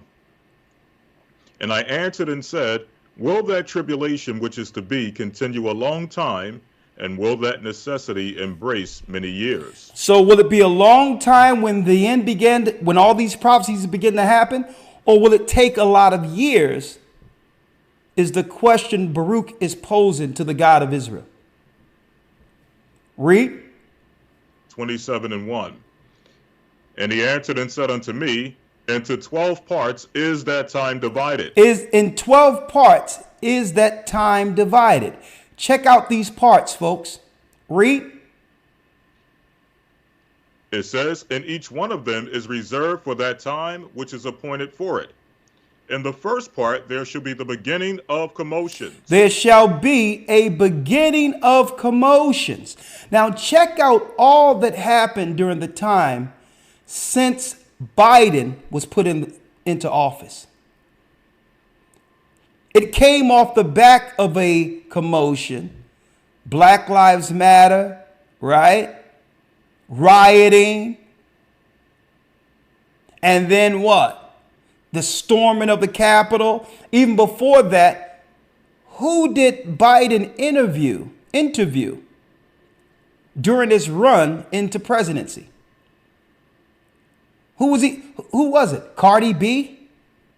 Listen to this. Commotion, right?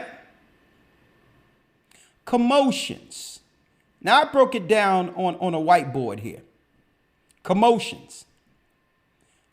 What are the commotions that we have experienced? Now there's many since the beginning of this ministry, Elder Lawyer. Let's talk about it. Commotions. I'm going to go one by one here. One by one, right? Check. Hold on. Yes, sir. Commotions. We've experienced what? We've seen the Arab Spring with the same black fist they later used for Black Lives Matter. That black fist was being used by the Red Brotherhood or the Muslim Brotherhood as a political symbol in the Middle East. And I'm talking about around 2000 what? 11? 12? Around 2010, the Arab Spring. That Black Lives Matter fist is being used over there by the Red Brotherhood or the Muslim Brotherhood as a way to destabilize the country. And then we've, up until that time, since our ministry had begun, Black Lives Matter, politics, and here it is, created because one of the main founders said that she was a trained Marxist. And I believe this was something at the end time that would be created to demonize the tribe of Judah as a Trojan horse, such as what Royce White articulated. They knew we would begin to rise up, understanding we're Israel. And I believe this organization was created to hijack the energy that would come from the awakening of God's people. So that now they can politicize it and not put it in the proper frame prophetically of the children of Israel rising. Now they can control the politics through a created organizations they would use politically to represent us on the world stage. Black Lives Matter is evil. And this is what I don't think Dave Chappelle understands. Commotions. What's next? In the second part, there shall be slaying of the great one. In the second part, there shall be slaying of the great ones. Let me pull up the presentation again. Slaying of the great ones. Number 2. This is what Christ spoke about. I'm going to bring Christ up in a moment. Slaying of the great ones. True martyrdom. Now, when you go from Black Lives Matter, they minimize what martyrdom used to be by using random people not to say it's justified, by using random people as symbols for commotion. George Floyd and all this, as if George Floyd, now we don't justify anything wrong, but they use people politically for a reason when it comes to the optics of martyrdom. When slaying of the great ones is actually speaking of them eventually coming after those who are teaching the truth, like Christ, like the Malcolm X's, like the Martin Luther Kings. See, but they can minimize what martyrdom actually is. If they can just use anyone random, it actually, believe it or not, water down the whole prophetic understanding of what we should be looking for concerning these prophecies. Okay? So they politicized it. So they'll take any random crime and they'll bring BLM, Democrats in it, and make it a whole thing. Make it a whole thing as if it was martyrdom when it was really politically driven for votes or to get us on the what? The liberal side that the Most High seek to destroy altogether. Slaying of the great ones. And what is the next one, Elder Lawyer? Yes, sir. Verse 4. In the third part, the fall of many by death. The third part, the fall of many by death. Folks, we're talking about 6th century BC here, well before Christ was born. The prophecies of what we're experiencing right now, near the last Jubilee, was given to the prophets. The fourth one was what, Elder Lawyer? The fourth one is, or the third one was the fall of many by death. Come on. And in the fourth part, the sending of the sword. The sending of the sword. Let's get it. The fall by many by death. Number 3. The fall. And this is what I've been witnessing, looking at things prophetically through a geopolitical lens here. Lining up the prophecy that God gave us out of the word with what we're actually experiencing. Fall of many by death. Labs, bioweapons to depopulate. We hear about laboratories that the governments and others were a part of, gang of function and all these other things. Led to a time where they were actually putting out numbers on the news based on how many people were dying and all these other things. Fall of many by death, where what? This would also desensitize us into understanding or grimacing as a people, or viewing death for what we should see it as. They'll minimize the strength of death by doing what? By inundating the world with it, to the point where it doesn't even have the same effect anymore when a loved one passes over. Death would become a normal way of life. The fall of many by death. What's number 4, Elder Lawyer? Yes, sir. And the fourth part, the sending of the sword. Hold up. The sending of the sword.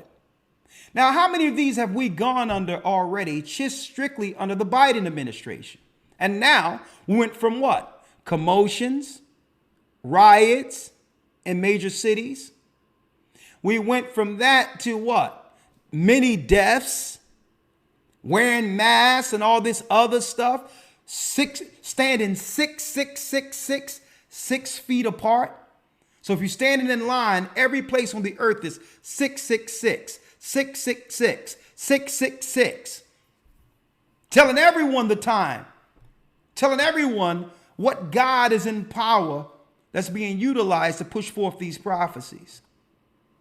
Sending of the sword. And that's not just on an international level, on a local level.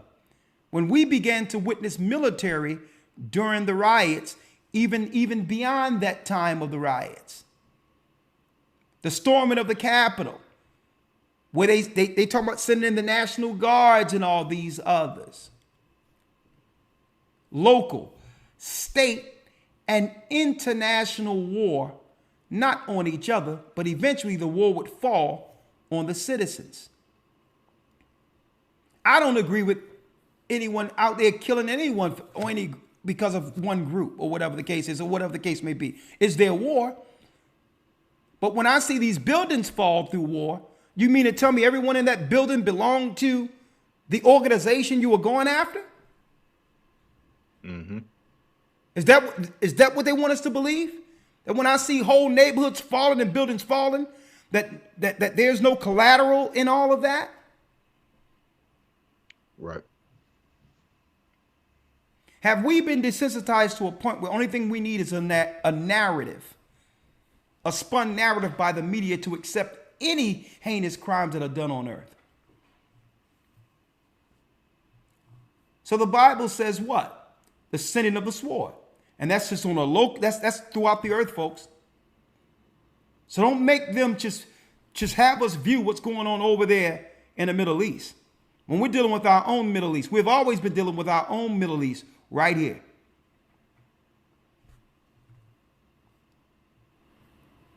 The next one, Elder Lawyer. Let's get it. Yes, sir. Verse 6. And in the fifth part, famine and the withholding of rain. And in the fifth part, famine and the withholding of rain. Let's talk about that. Fifth part.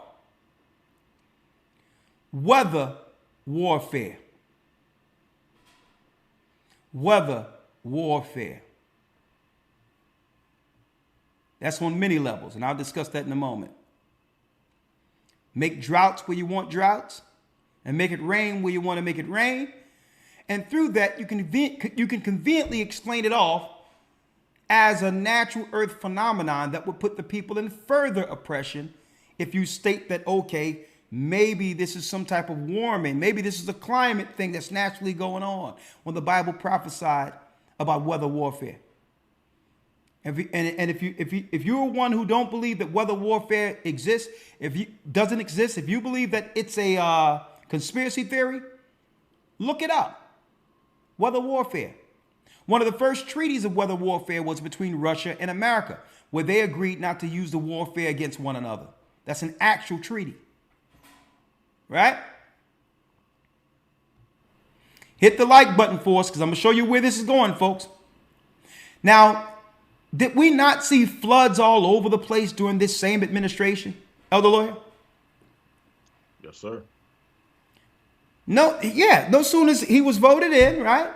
Not to say it's him, but I'm speaking of a marker based on our time, the time we're in right now. It's a sign or a marker that all of these things have happened, and this administration still has about another year to go almost. And everything I've mentioned have happened under one administration so far. The sinning of war, that's what we see right now over in the Middle East. They have no money for our people, but a big package, hundreds of billions of dollars they want to send to the war against Hamas in the Middle East. But can't find no money for our people sleeping on the streets and are suffering in this country. So that's another question, Elder Lawyer, I got to ask before I finish reading. Is what's going on over there in the Middle East or in the land of Israel, does that take precedent and priority over our people who are suffering right here in America? Right. Because without saying it, that's what they're telling us. And will our people ever wake up after witnessing what's going on geopolitically, where they're telling us they have nothing for our people, putting our sisters out, pressuring our sisters? Our sisters are worrying about them cutting their subsidies and all these others. And this is why sisters are publicly stomping for the Democrats. It's not because they really believe in it like that. These social workers and all of that is telling them, listen, privately, while they getting their checks and all that, if you don't vote right, they're going to cut off your housing. They're going to cut off your money. And can you imagine the mental anguish and the stress of being placed on our sisters privately by those social workers?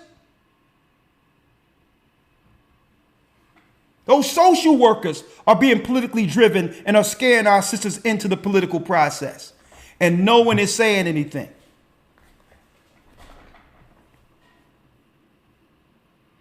And they don't care. Our sisters still went out and supported them.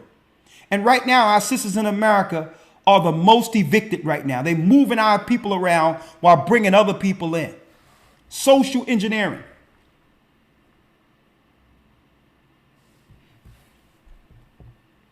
Next, Elder Lawyer. Yes, sir. Verse 7. And in the sixth part, earthquakes and terrors. Earthquakes and terrors in the sixth part. We in 2nd Baruch. Give me the verse again, Elder Lawyer. Chapter 27, verse number 7. In the sixth part, earthquakes. Earthquakes. And what? And terrors. Earthquakes and terrors. Let's look at it. Earthquakes. And we know the earthquakes is written up in the book of Revelation, where what? There'll be a great earthquake, and the spirits will be released from the river Euphrates. And these spirits would add or go into the ranks under Satan to give insight to the evil elite to destroy more people. Earthquake and terrors. What's terrors? Hell release. Hell being raised to this earth. Terrors. That's 6 and that's 7, right? Now look what happens next. Verse 9.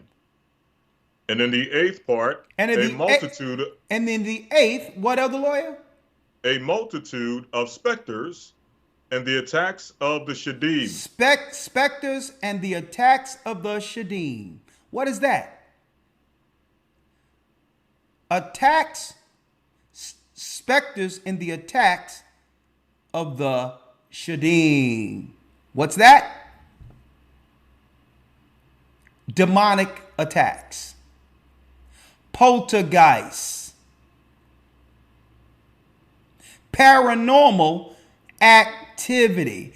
People acting out of their minds without any rhyme or reason. No logical reason for people just operating outside of the spirit.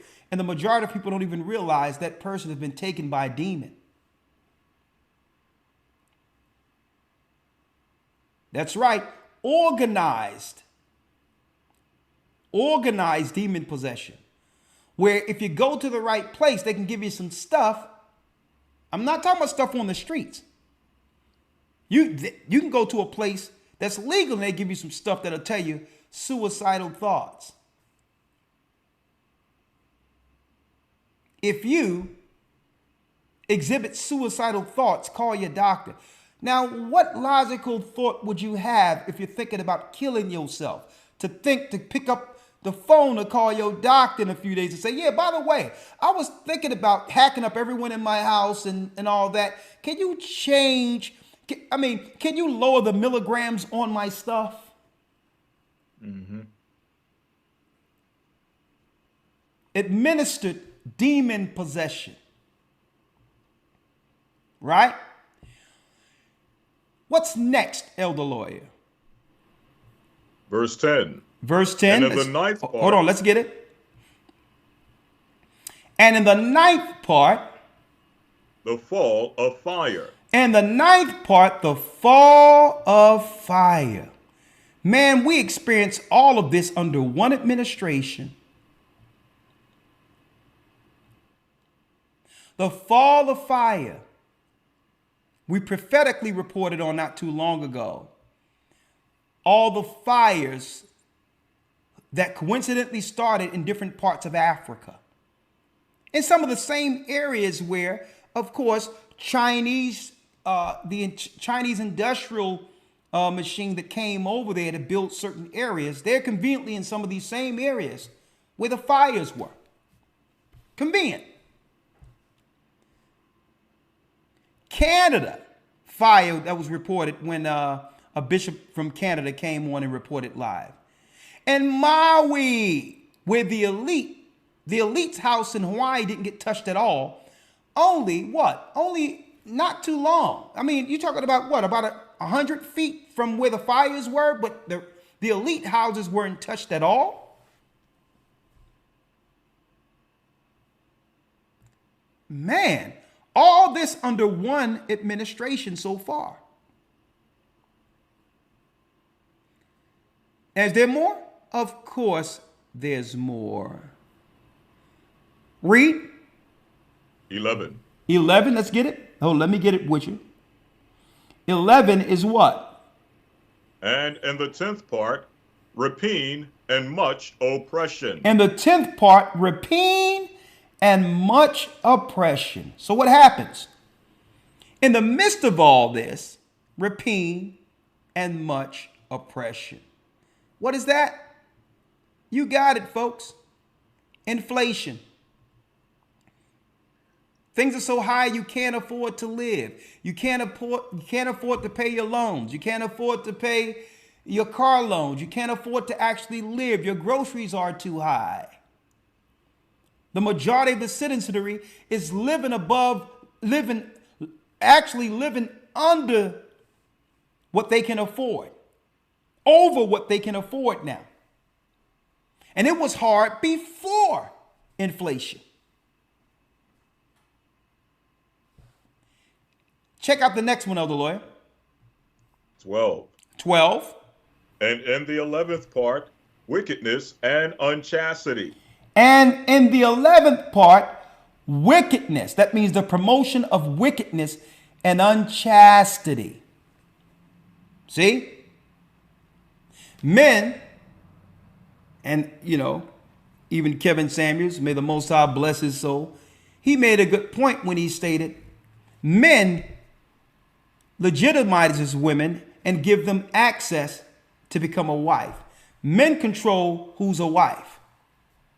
Women control who reprocreate. See? Men control making a woman honest, marrying her. Woman control sex. That's who control when it comes to relations, right? So unchastity is speaking of what? That's right. Loose women. loose women, women who doesn't value their temple, right? Now, what else has happened during this administration, Elder Lawyer, like we've never seen before? I need you to look at this. This tripped me out. Now, we would have thought, Elder Lawyer, wickedness and unchastity, that during an election which was so important as they claimed for our generation or for our people, you would have thought that Biden would have brought in Cornel West or some high intellect to be interviewed running up to his election. But the Bible says at the very end, there will be chastity and wickedness and unchastity and wickedness. Well, one of his first interviews, which was actually symbolic for what his administration would be, was with Cardi B. Chastity, unchastity, and wickedness.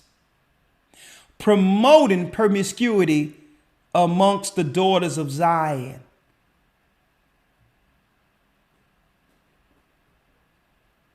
To not value oneself. And it will be promoted to some degree. WAP makes it rain. Breaks streaming record en route to #1 Billboard Hot 100. So much, and Elder Lawyer, we're not even in 2024 yet when the election for presidency happens. So where will this country be by the time we get to the elections? We're talking about the sickness, the earthquakes, the water, the fire, unchastity being promoted. They went from this to what?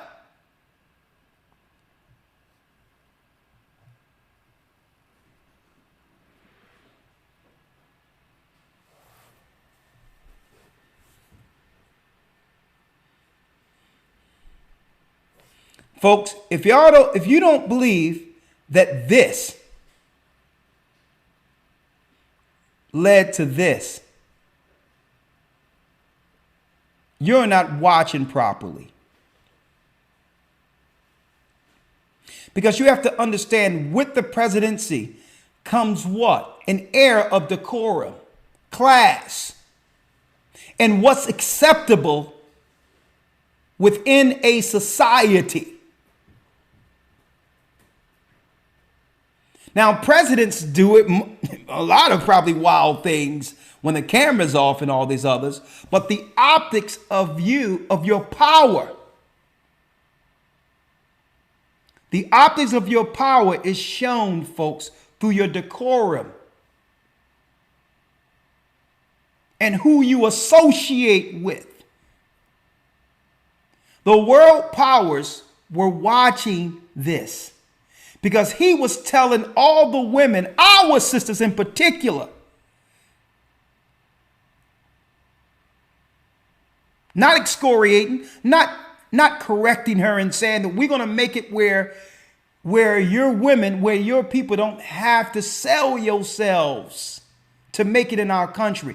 We have to value you as the daughters of Zion you are, and make it where you can make money in other areas outside of what? Humiliating or embarrassing and or shaming your legacy. And if you don't think this, folks, if you didn't think this was a dog whistle for this, you weren't watching. Many women that's out there that was dealing in the streets and all that said this, the president have just shown us it's our time.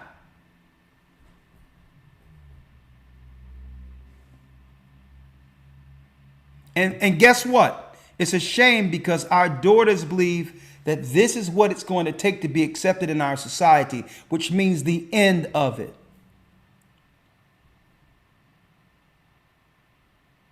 The end of it. Because women are the first teachers of culture and or tradition. The decorum and the respect and the tradition comes solely from the nurturer initially.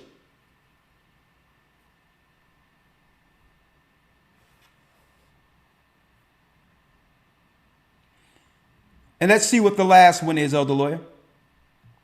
Yes, sir. Verse number 11 or verse number 13. Oh, let me get it here, Elder Lawyer. I'm sorry about that. Yes, sir. 13. Hold on, let me get it.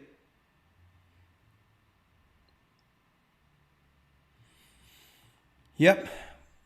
We're rounding Yes, sir. it. Verse 13. We're rounding this out. 13, Elder Lawyer.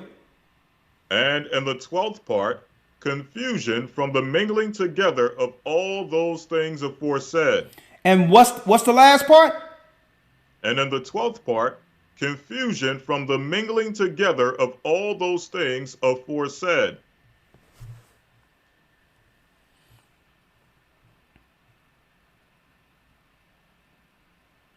The mingling of all these things together. And in the 12th part, confusion, which is the state of the world right now. And that's the state of Babylon, confusion. From the mingling together of all the things aforesaid. So why would you make a melting pot of all people, all cultures at the same time this wickedness is going on, incentivized the same time? It would cause an air of confusion. And in the midst of the confusion, the darkness, what's happening? Mass extermination. Why? Because you don't see, the majority of people can't see that prophetically, it's not what's over in the Middle East is the issue that we have to worry about. In the air of this darkness, they're exterminating us.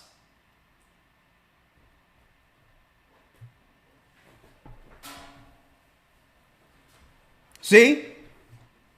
Through sleight of hand, you don't even realize when you look up and your loved ones are gone. You don't even do the research to understand how did they come to such a pass. Because you believe that what's going on in the Middle East is the only war we should be concerned about because CNN tell you that's the war you should think about. But then you have a scenario where you don't even understand how you were just speaking to your cousin yesterday. And then all of a sudden she walks in a room and falls dead for no apparent reason, fully healthy.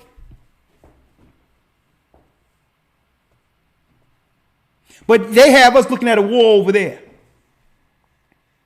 And no one is tying two and two together.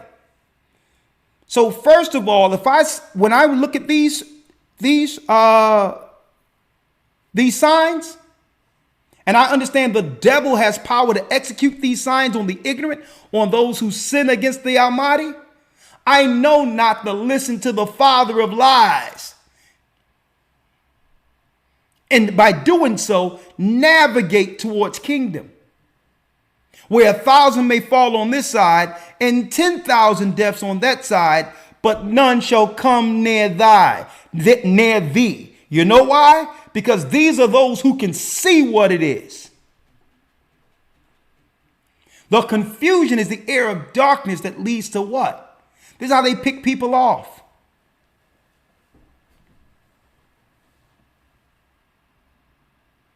They need the confusion.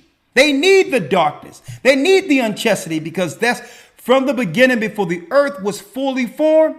Satan and his fallen ones was working in the face of the deep. They work with a cover.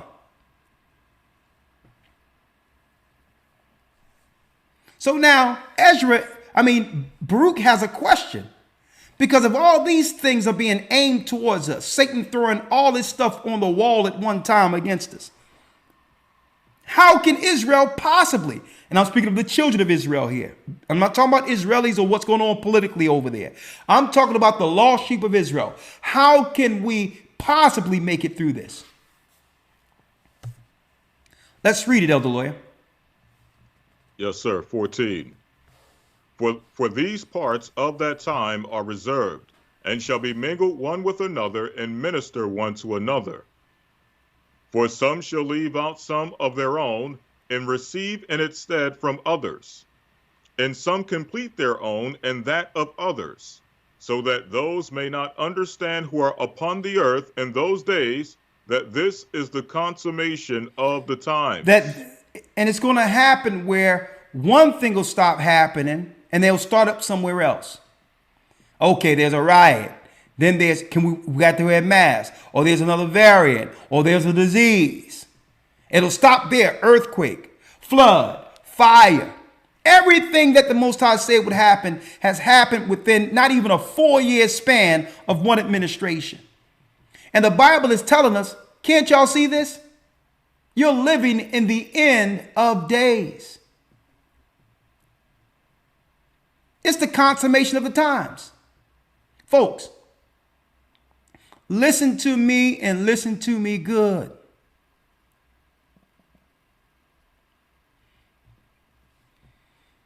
War isn't war because Esau reported it on CNN. I'm going to repeat it again. That's one form of war.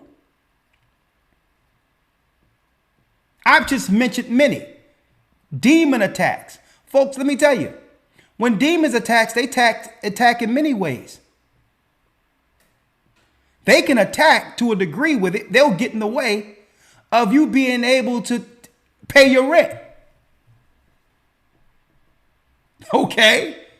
And people say, "What? Yeah, the attack of the shiddim, the specters or the shadim." Here's an example. You minding your business. You're driving down the street. Here it is, your rent is $1,200. Boom! Something hit your car, and now you got a bill of $2,000 to fix your car. And you lost wages because you're on the way to work. Now you may lose your job. So the attack of the specters in Shadim isn't just demon possession. It's Satan sending targets at you that makes life rough. The attacks of the specters in the Shadim isn't just demons possessing people. It's attacking people and keeping people impoverished.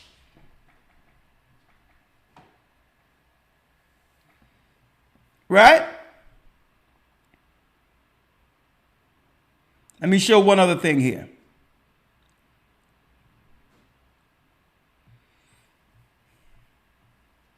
And complete their own, and that those may not understand, Elder Lawyer, what? Who are on the earth in those days, that what?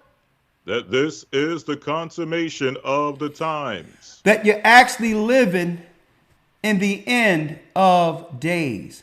I'm going to tell you folks what's going on. And I'm going to be talking about this clear in this week's Sabbath lesson. I'm going to tell you what's going on. They have pulled resources from the inner cities for a long time. And are just allowing the residue of our people in the community to kill each other or die off without resources. And they're not telling the people, but that's what they're doing.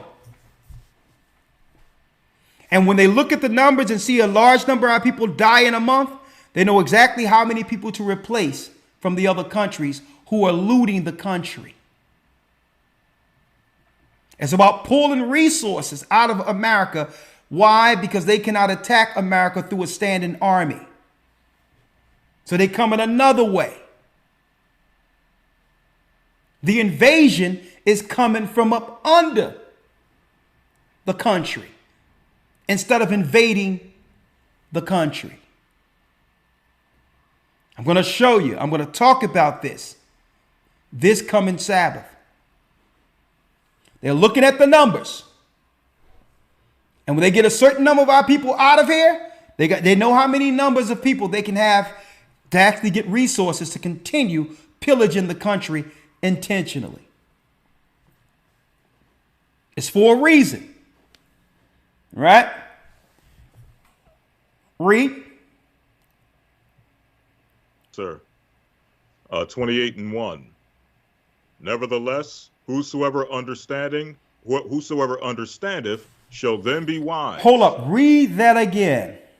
Nevertheless, whosoever understandeth shall then be wise. Nevertheless, whosoever understand what the Hades is going on shall be wise. Wisdom shall be the stability of thy time. We're seeking, walking, and looking at this world through a prophetic lens. And through what? And through the wisdom that comes through the Holy Spirit sent by Christ himself. It's the only way to navigate through this. If you walk wrong, you operate wrong, you will trip into death. It so happened that's the time we're living in. Read. Nevertheless, whosoever understandeth shall then be wise. Read. For the measure and reckoning of that time are 2 parts of a week of 7 weeks.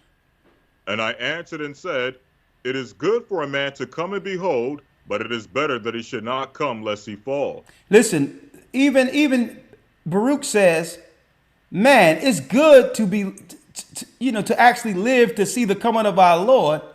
But I think it's better if people aren't born at all in these times. It's one thing as a prophet viewing it as a future prophecy. It's a whole nother thing, brothers and sisters, having to live through it. Baruch is excited to see the future, but he didn't want to live in it. He's excited about the future to know what was going to happen. But he says, man, it is better. He answered and said, it is good for a man to come and behold. So, he's actually excited, or I would say more so, happy to understand the end of times. Because this leads to our Savior.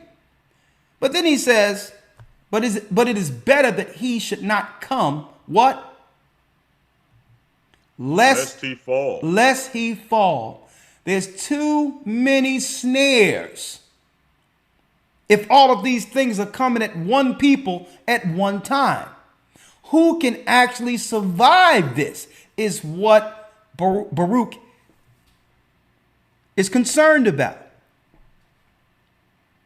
That's why our people have been so destroyed, because the whole aim, folks, the whole time has been to destroy the rising of the children of Israel. That's all this was. They had this Palestine, Israel, Middle East, and all these others, folks. Got us looking all over the place saying, I'm glad it's not us. And really, through misdirection, all of these people together are attacking us simultaneously. We're talking about what's going on with Palestine and Israel, and we're not looking at what those same people have done to us throughout history. When they come in our communities and all that, and our sisters come who are suffering and all that, come in the store and they be flirting at our sisters and no one is saying anything and say, meet me at the back later. Sisters, I need y'all to come out and talk to us tonight. If you've ever known of this or have experienced it yourself, where these guys are hitting on you when men aren't around and all of that, I need that conversation for you to call in tonight. Okay? The same Palestinians or Persians and others, they come into our country and our sisters sometimes come in the store looking all nice or sometimes provocative. And guess what? That's one of the perks that these Gentile men have coming to the country, that they can deal with these sisters who want to be with them for the good hair and all these others, and don't have to deal with the weight of child support, court, or nothing. They can leave these babies and go right back over to their own countries. Sisters, I'm going to need y'all to call in tonight and give us those testimonies, because when we're in the store, when the brothers up in the store, they're quiet and act like they just battering chicken or something. That's how they act when we're in the store. Behind so thick of a plexiglass, they look about this short.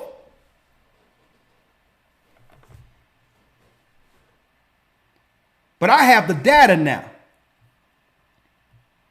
Let me see if I can show this data.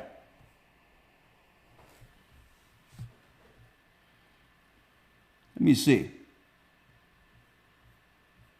1 second, folks.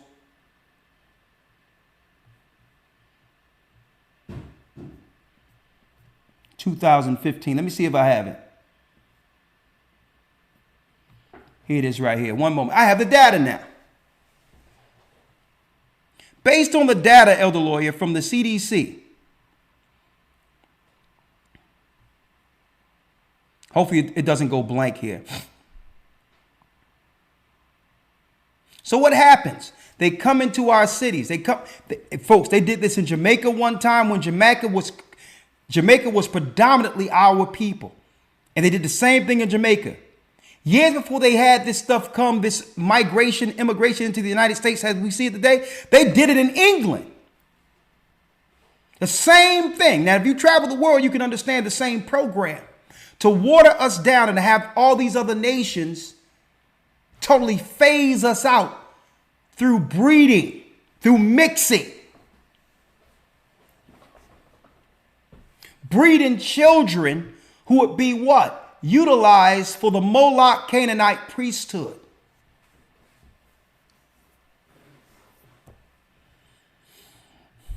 Yeah, they look at our sisters, as you said, brother, as a casualty of war. And they know our sisters are hurting and all that in the neighborhood. Sometimes can't make ends meet, rent, whatever the case might be that's going on. There's a disparity between men, how many women can actually get a husband anyway, because the numbers doesn't bear out. So you got these women who are out there with their apartments and all that who really can't make ends meet. And guess what? These guys that come over to the country know it.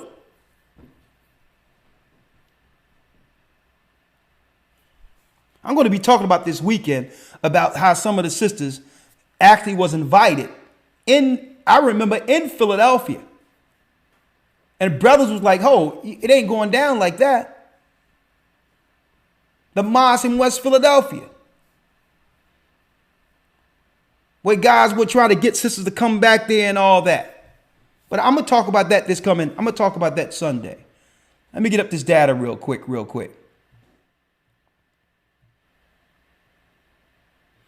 Wickedness and then the mingling of all of it together at the end of the day. At the end of it, there's confusion. And this is how Satan worked. The 12th part is confusion, so that they can work in their war against the children of Israel without us actually realizing that they have always been at war against us. How do you know they've always been at war? The Bible tells us in Genesis, the 25th chapter, that Esau would be the cunning hunter. That's all Esau knows is war. That's all he knows. He took the mantle. He took the position of hunter from Nimrod. Nimrod was the feared one in the earth as the hunter of the Nephilim. Built a wall around to protect the people from the outside threats.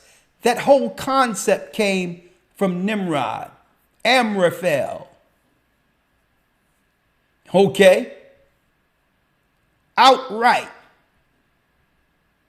And as payment for protection, loyalty to a new king. Because Nimrod could make you safe. That whole concept came from Babylon. So now your allegiance is not to your God, your people, your culture, your nation. It's to the state. That whole concept is a religious Babylonian concept that Esau took from Nimrod. Confusion. All right? Let me pull it up real quick, Elder Lawyer, if I may. See if I have it here.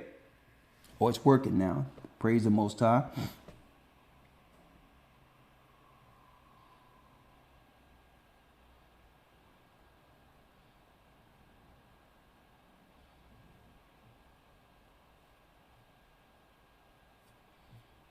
You see? Men, 1 second.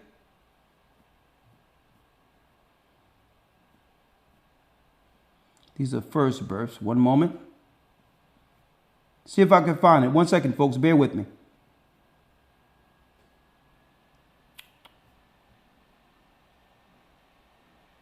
There it is right here. And these are, that's first birth. Let me go the total. Hold on 1 second.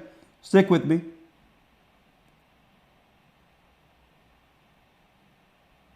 That's first. 1 second. Father.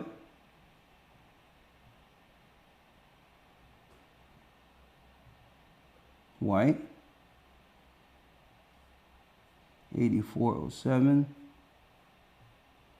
Yeah.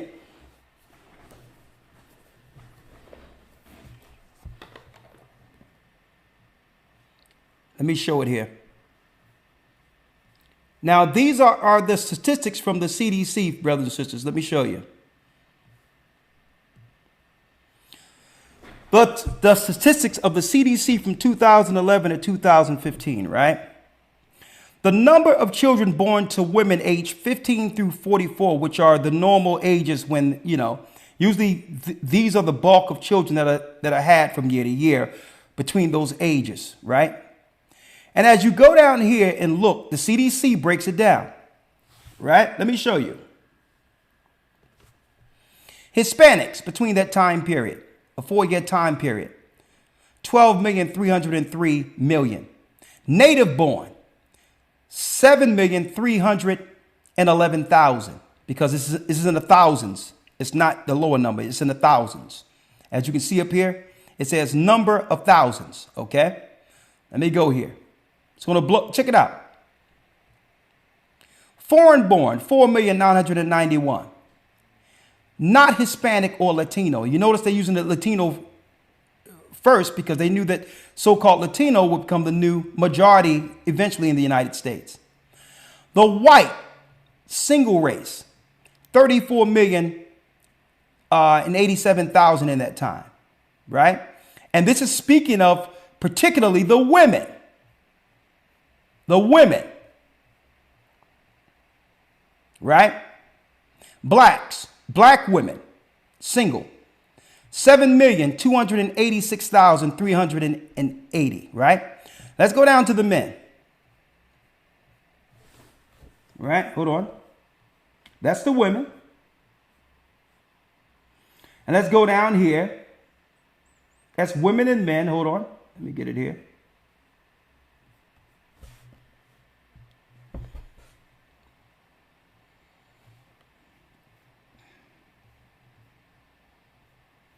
Let me get it. Hold on. Women and men age 15 to 54, right? Let me get it.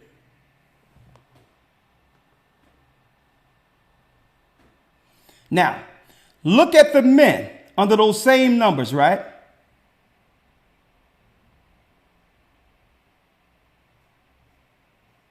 One second here. Let me get it.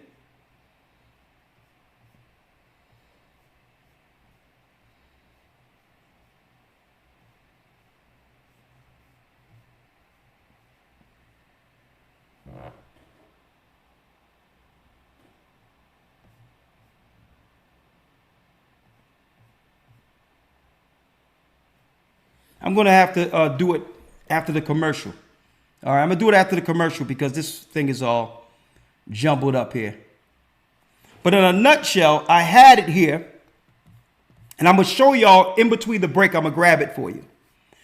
There's a disparity between 1.2 million children that are born in our community that's not accounted for.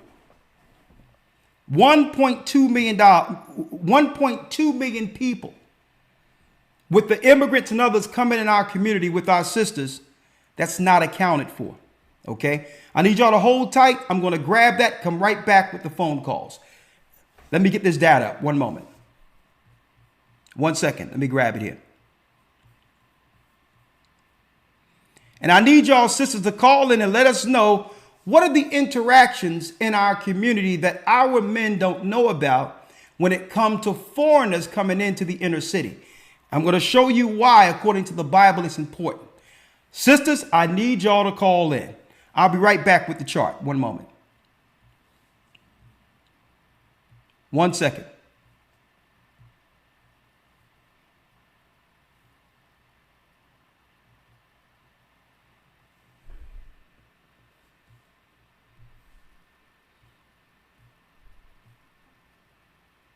Oh, Lord, you can go to the bathroom. I'm going to grab this chart, all right?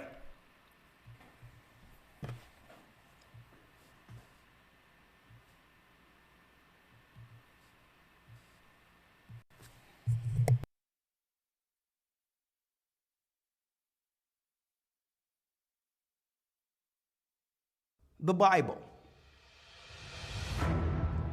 Is it hard to understand? When it comes to reading the Bible, the first thing that comes to mind is the fact that this is the Word of God. The seals have been broken, and the truth is here. And when we go throughout the scriptures, when we go throughout extra biblical records, we find that the language that God employed, that He used to create the heavens and the earth, was the Hebrew language. Christ said, I came for the lost sheep of the house of Israel. But yet no one, no religious leader, no religious church out there anywhere can now identify the 12 tribes of Israel. Can we? God is quite simple, but it seems as if man makes understanding Him hard. What are those mysteries? The truth of your book. And the truth will make you free. The Hebrew and Bible Academy. You're invited.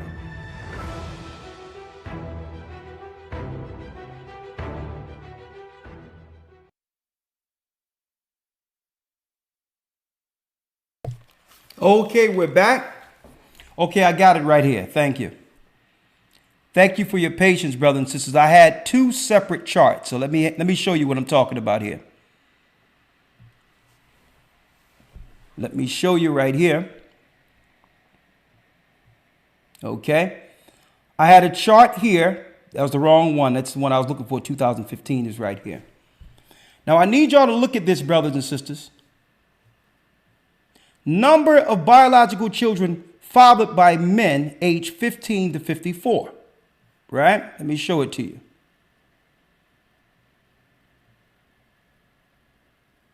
Let me get it here.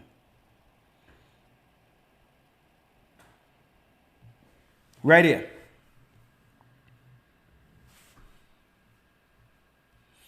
Number of biological children in the United States fathered by men aged 15 through 54.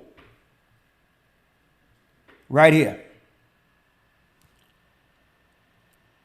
Look at the numbers. Latino, 12,908,000. Native born, 7,090,000. Foreign born, 5,808,000. Black American men, that's the white race, white men, 34,304. Right? Judah, 7,200,000. 286. Asian single, 3,180,000. Those are the men, right? Biological men, fathered 15 through 54. Now let's go to the women real quick. Women aged 15 to 54. Same groups through that same time period. Look at this. Latina, 12,303,000. Right? I need y'all to see this, folks. The women have less children than their men. Latina, and this is the women, 12,303,000, opposed to the Latino men down here. Let me go to Latino men. Latino men, 12,908,000. Okay. Close. Right? Close, but still the men have more. Right? The men have more children. Right? Look. Whites. This is the women. White women, 34 million and 34,087,000. Right? That's the women. That's the white women. Let's go down to white men in the demographics here. White men, 18,065,000. The men have more children than the women from every ethnicity, as y'all can see. Now, let's go back up. Fathers, right? Look at the fathers. Look at it. Black, this is the men. The black man, 7,286,000 from that same period. Let's go down to the black women.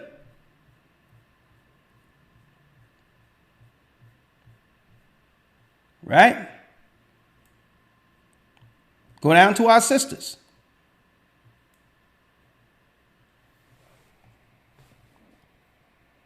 Hold up, let me get it here. The women, let's go down.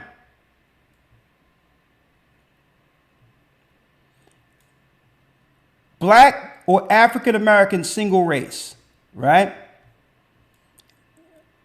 Hold on, let me get it up here. It's the third one. Number 3, 1 second.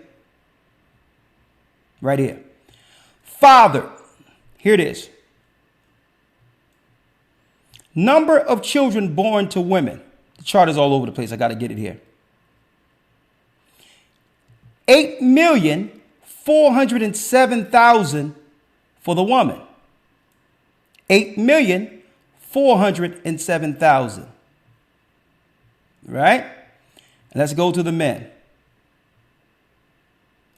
7,286,000. A disparity between us and our sisters of 1.2 million. So the question is, where are the other million some my children coming from if not by the black men? And what you have to look at is the numbers where the other ethnicity have more children than their women.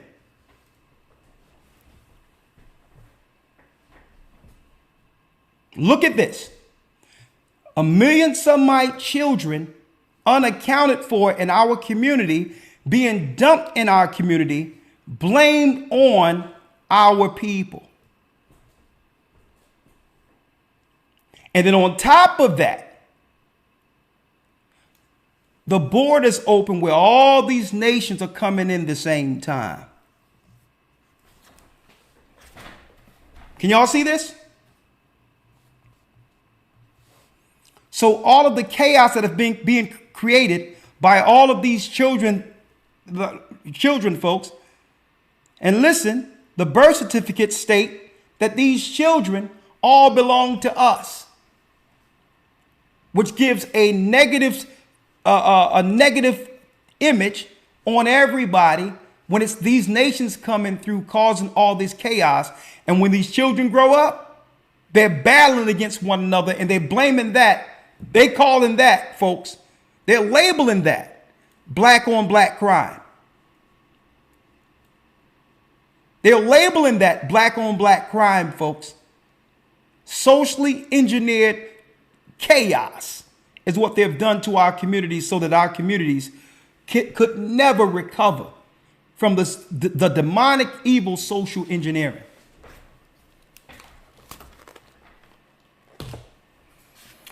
Let's open up the lines now. 515-605-9327.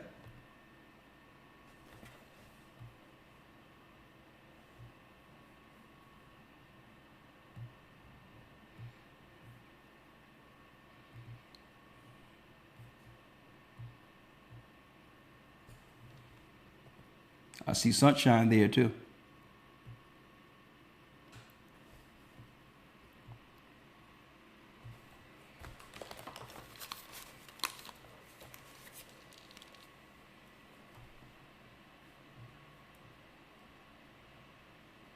Welcome to Blog Talk Radio. Hold on.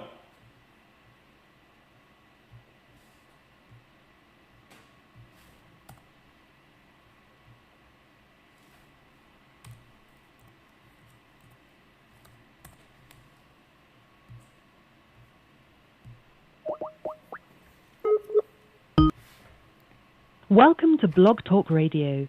Please enter your host PIN. When finished, press the pound key.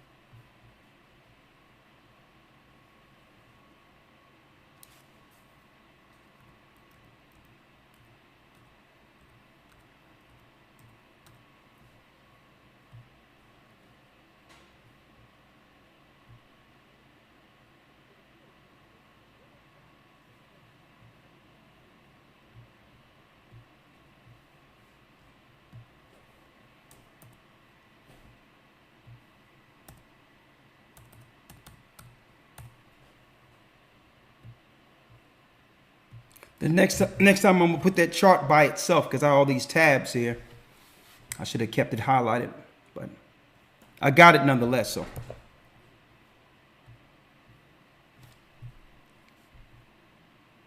one second here, 1 second, 1 second, 1 second, 1 second.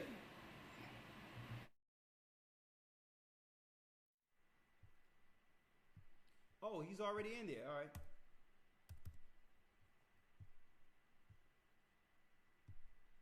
Thank you, Elder Ramar. You're already in there. Okay, let me open up the lines.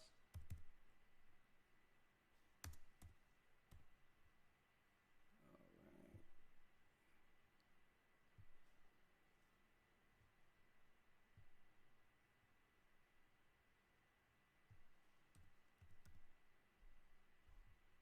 One second.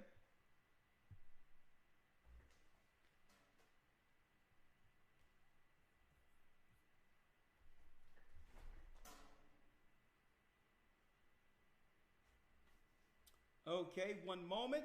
I'll be right back with the calls. And sisters, I need y'all to talk to me. What's going on when these Arabs come into your city? Okay? We all know, we all understand what they've done to us. Right? Let me pull it up here.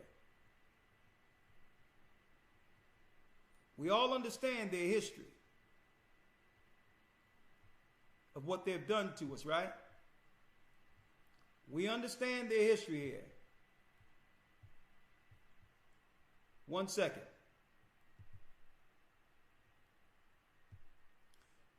Fair use.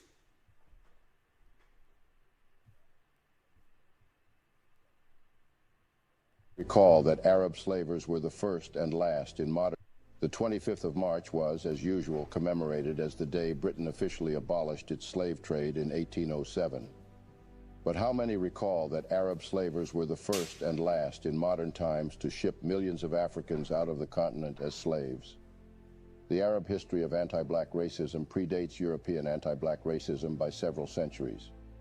The early Islamic Empire exhibited all the characteristics of anti-black racism, and blacks suffered the lowest form of bondage. Europeans took photographs of chained black African slaves in Arab slave trading vessels on the east coast of Africa in the 1880s.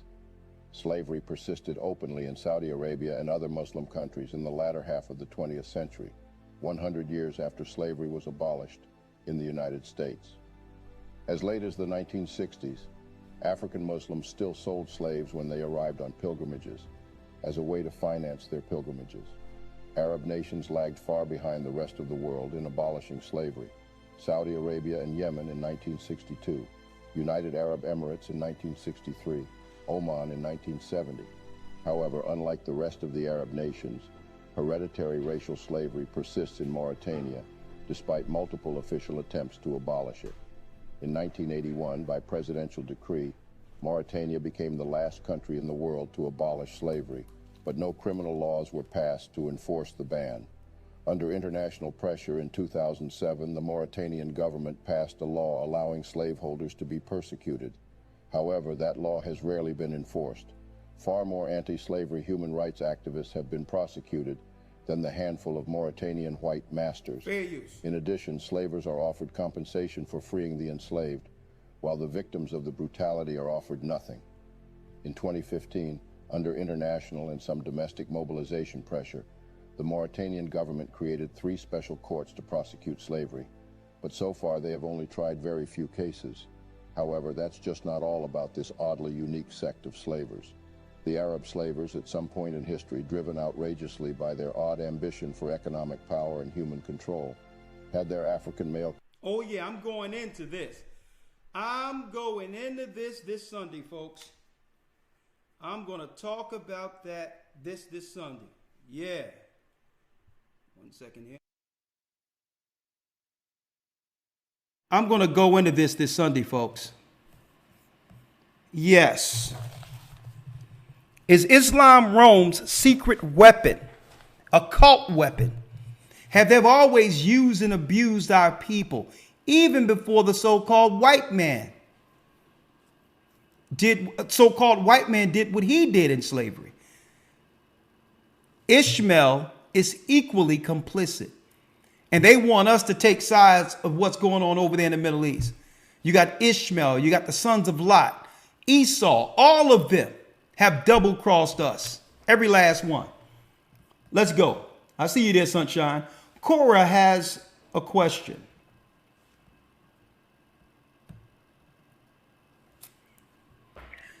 Shalom, Elder.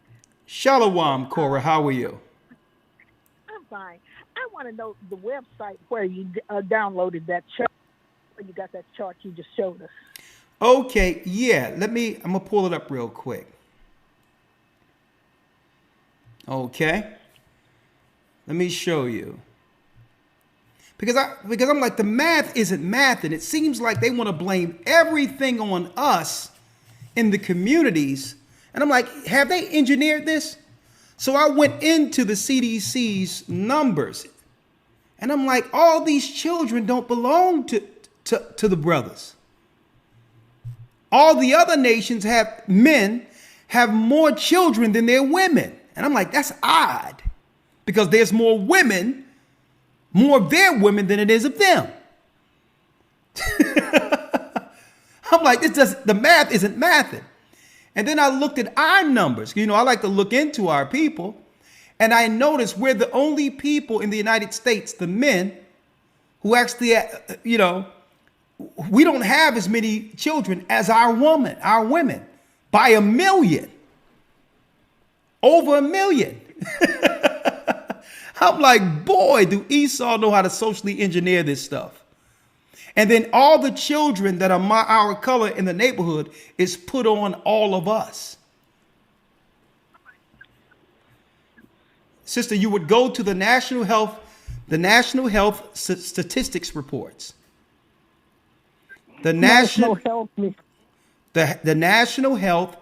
statistics reports. A lot of these reports, and it tell you down there, it give you an asterisk. A lot of these are CDC reports and all that. National Health Statistics.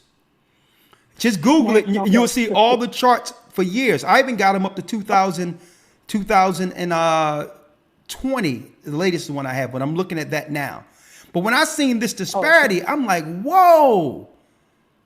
So all the criminality and all that they're claiming, they have put on us that don't belong to us. It's the other nations coming through secretly, leaving these children all over the place that are growing up in our society causing issues. So when it comes to colorism, when it comes in, just say if a sister was to sleep with a Persian or an Arab or something, and she want to keep that quiet because, you know, they don't want to, you don't want everybody to know what you're doing. It's your private business. But then this child grow up with a phenotype where it got good hair, look nice, cute, or pretty, or whatever the case is. And then colorism issues begin to happen within the community that had nothing. And and they'll blame all that on black crime and all that. But yeah. Any other question? Okay. Well, no other question. I just wanted to make a comment. You were asking about then. I know my around the corner from us is well, in New York they call them bodegas, you know, a little mom and pop store. Well, it's owned by Arabs. I know. A few days ago, I asked my daughter to pick up something. She said, I don't want to go in there in the morning. I'll go in the evening and pick up something. I said, why you don't want to go in the morning? She said, because of who's there in the morning. She doesn't want to be bothered if a party was hitting on her or something, and she wanted to avoid the mornings, the ones that's there in the morning. So when only go in the. So she's seeking to avoid. She's seeking to avoid it because there's a guy she knows in the morning who's really aggressive when it comes. Hey, sister, you have to be over in the Middle East to understand how aggressive their men are. It's an entirely different dynamic. Yeah, I know. And then when I was in school in Spain, my roommates and I went down to southern Spain and over into Morocco on Christmas break. And, well, to make a long story short, we ended up getting ripped off. One student that was on the boat with us offered to show us around, but when we landed, and another guy met us at the there at the landing, and he and that student got into an argument, and then the student just walked off, and this other guy, he decided to be our tour guide, and we didn't even ask him. We weren't looking for a tour guide, really. We were just going to go look around the city ourselves. Well, to make a long story short, we ended up getting ripped off about $10 US a piece and everything. And then after getting back to the States, I read somewhere about some other persons that had experience in an Arabic country, and they ended up, even jumping out of a window to escape these people out of the bed and breakfast or hotel, wherever they were. And until then, I said, at one point I said, I just don't like Arabs at all. But I said only one redeeming person was I had a coworker when I went to work for the airline, and this one coworker was from Morocco, and we had nice camaraderie in there. And I said he was one redeeming person of the Arabic world. Yeah. But then when you all made the comment, when you talking about the attributes of different nationalities that Ishmael was a wild man, I said I can see that from the experience I had, when I traveled over there. Oh, yeah, it's an entirely different dynamic. Thank you, sister. I appreciate it. Yeah. I appreciate it. Okay. Oh, yeah, let me tell you, they have an entirely different interactive mindset when it comes to relationships and all that. Okay, because men in America, in the Western world, have been trained to know if you cross the line, you could be accused of something and all types of stuff. You can be arrested. They come from it's different being raised in a patriarchal country like the Middle East, an entirely different perspective. They believe in total ownership. And when it comes to our people, how they treat the Sudanese and stuff in Egypt, they feel entitled to not just be with the women and expect the women to be down with them. They come over here. Okay. They also expect the men to be subservient. I had a whole nother thing to them. when they see me, I'm like, nah, we flipping this. Okay, it's a whole nother deal. Oh yeah, someone stated, yeah, that it was Kevin Samuels who said that women are having men are having 5 or 6 children or whatever with women, and that's why there's a disparity in the number. No, let me correct that.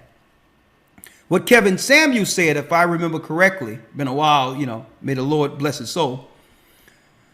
What he said was that 80% of the women are having children by only 20% of the men, the top 20% of men. And that's leaving a large number of men single, unmarried with children within the United States who are black men. And that bears off in the demographics also. If you go to blackdemographics.com, there's a lot of black men single in the middle class between 20 and 35 that aren't married, don't have any children at all. So what he was saying is all the women who are having children by the same 20% based on the numbers. But it still doesn't, those men that we're talking about, that you talk about, sister, those men are also in those numbers of the children that men are having. When it says black men and then their number is actually lower than the women, it's including those men too. Okay.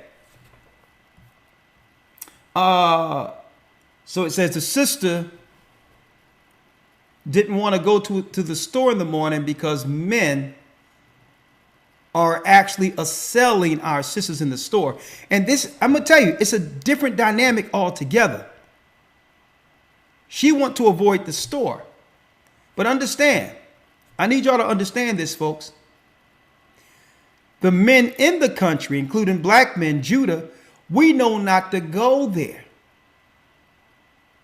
Because if we cause a threat, automatically, it's not avoidance. It's police.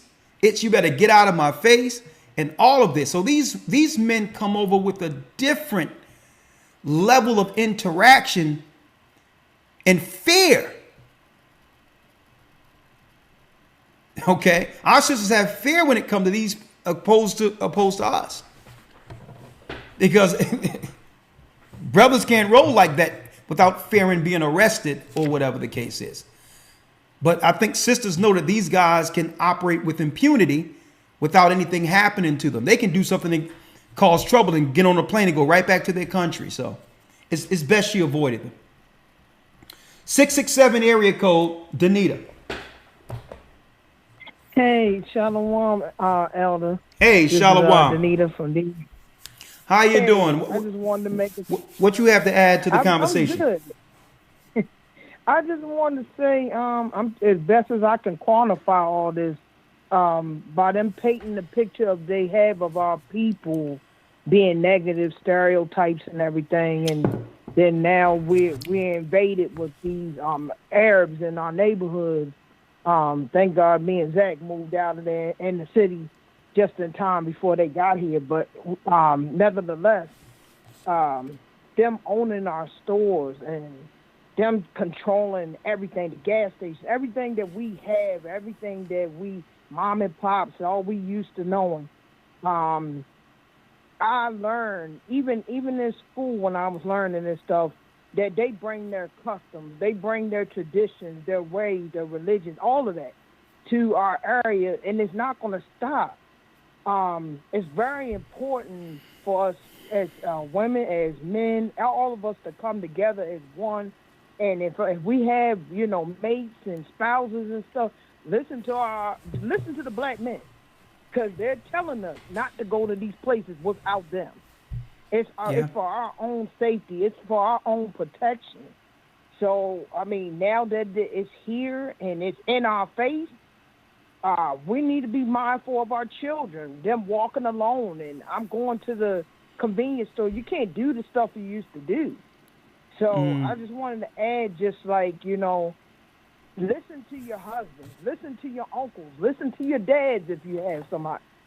Keep that man as the head front as your protection, because they're here to sell us, and it's not going to be good anyway. Any way we look at it, it's everything is here in our face, and that's all I want to add. Sister, I'm glad you said that, because it's going to probably, and I believe it's going to get worse. It's going to become a little scary for our people in these neighborhoods, because it's enough. So many things are being dumped on us now, right? And I need you to think about it.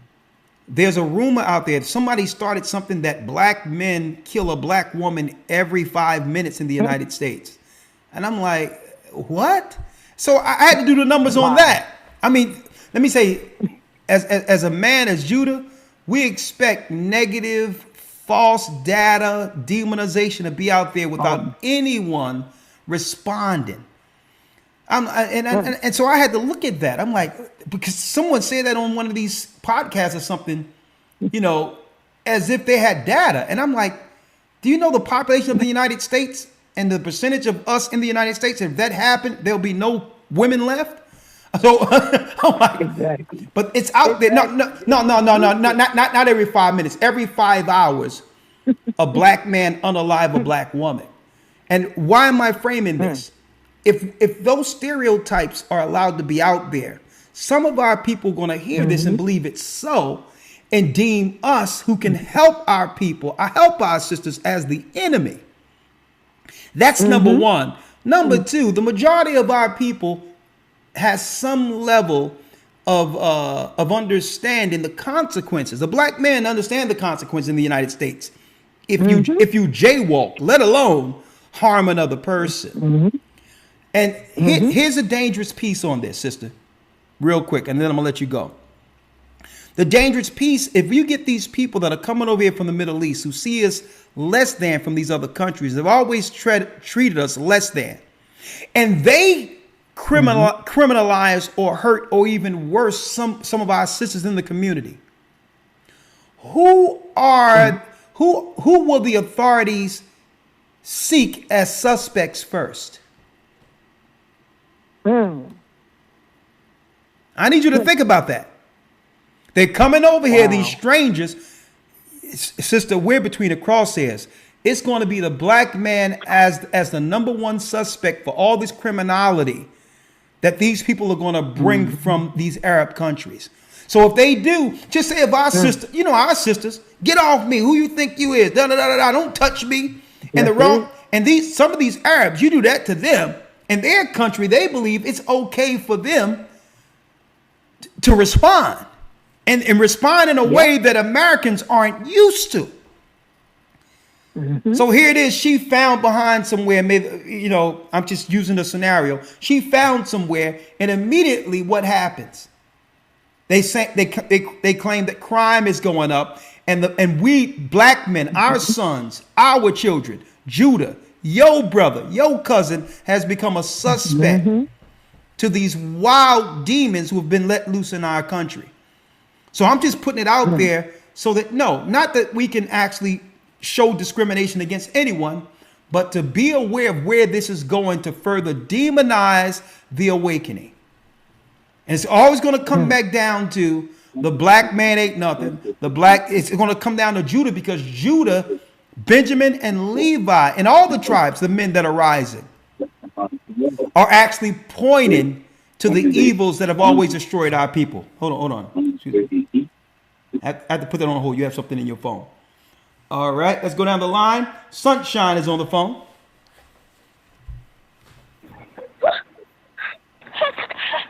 Hello? Hey, how you doing, Sunshine? How you doing? How you doing? Hi, Elder. Hi. Hi, Elder. Hi. Bless you. Hi. Hello. Come on, sister. Bring it. Come on. I got a lot of people. Okay. Okay, Elder, okay.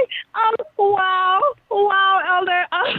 We are seen as the base of the pyramid and made the base of everything upon which this society is built. And regardless of our literal blood, sweat, and tears on trails of tears to build this kingdom, as we have for kingdoms of the past, from Assyria to the daughter of Babylon, no matter what we do in our actions and our contributions, be it good or bad, the evil that abodeth still in all men that come of Adam is what they highlight as our norm or our core behaviors. And this evil is shown through Israelites as all that we would ever have to offer to any or for any other nation under past kingdoms, and especially this new whole world order regime.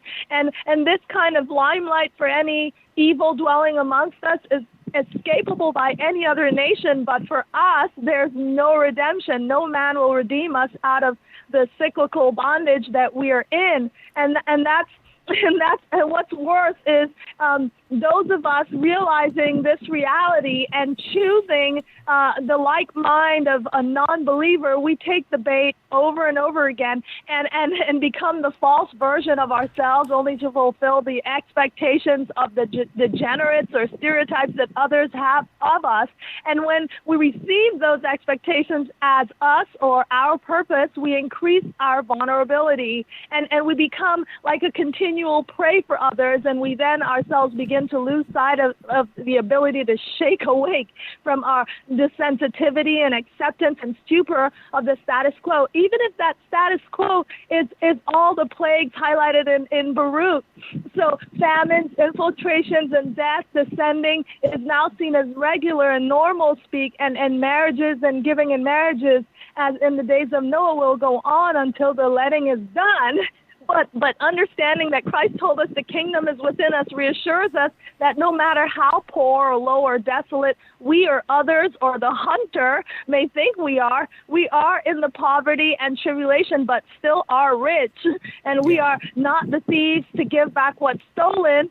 We are rich because we have the truth that we are the chosen from the womb, elected to rule, and we have all the gifts and difference put in us to not only climb out of a dark hole, but move the hole clean out of the way, and with faith as a mustard seed, and not any single hunter or demon or specter or chittim or Satan can ever take that away from a sealed man. Oh, there it is. Praise AHAYAH for this. Praise AHAYAH.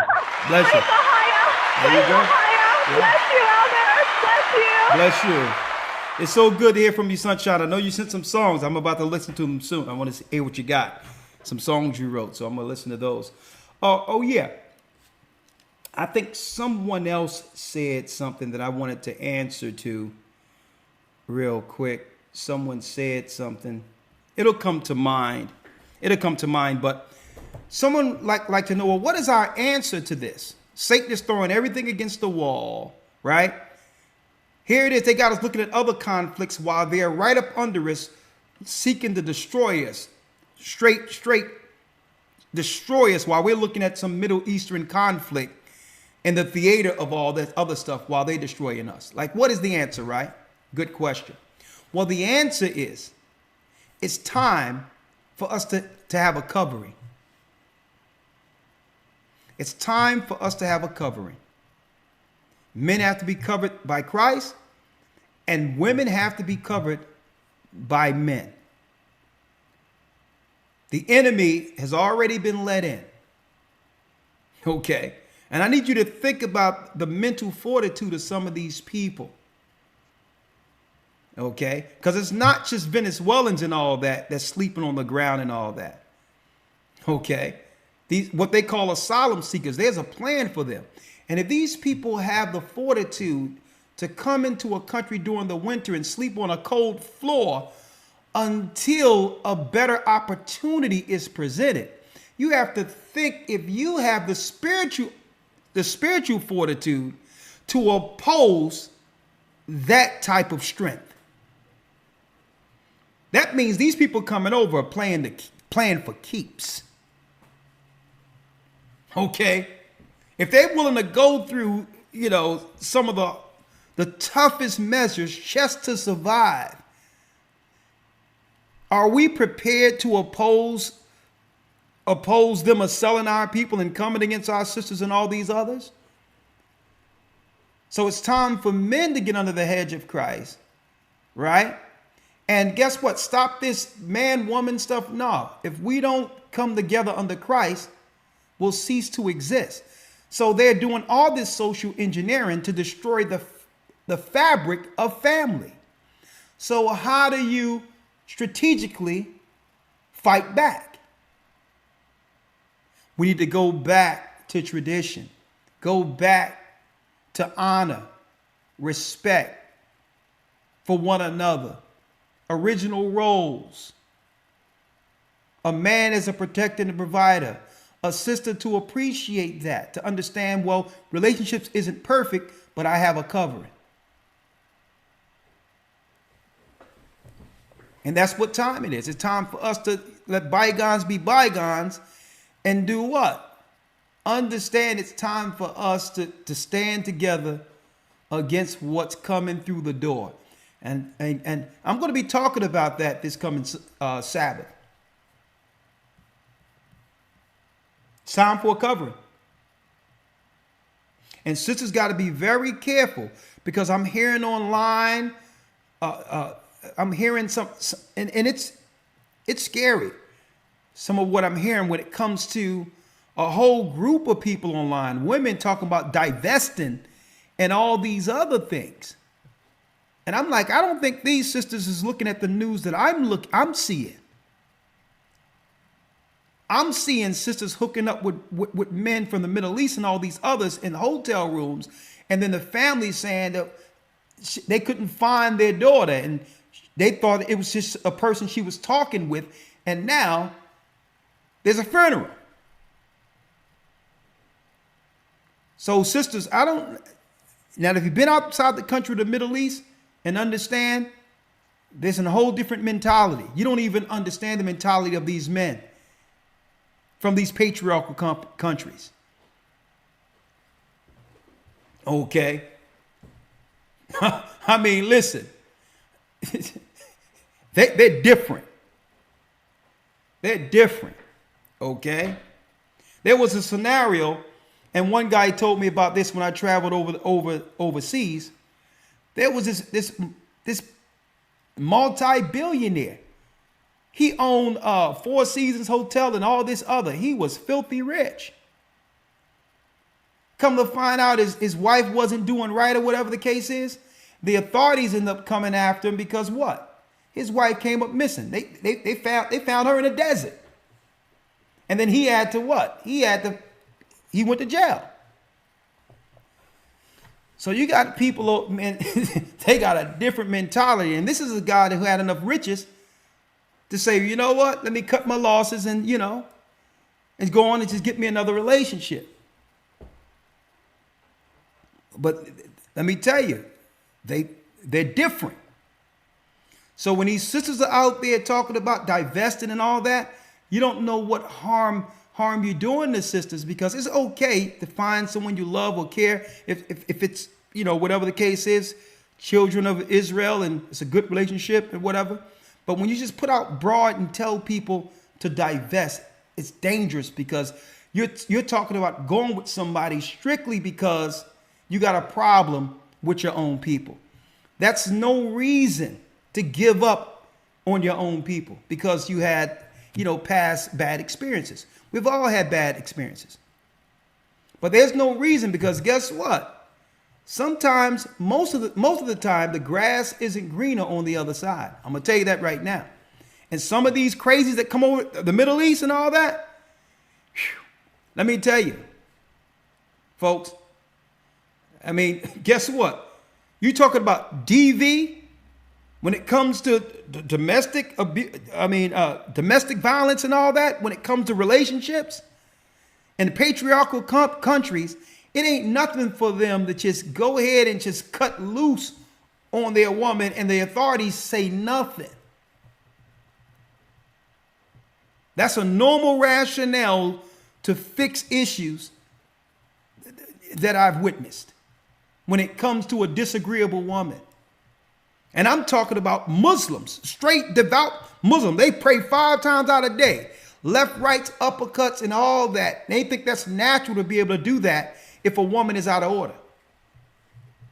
So be careful, sisters, when out, you know, I understand you're probably upset, the relationships didn't work, but this divesting stuff, you don't want to divest with what's coming through the door, I'm telling you.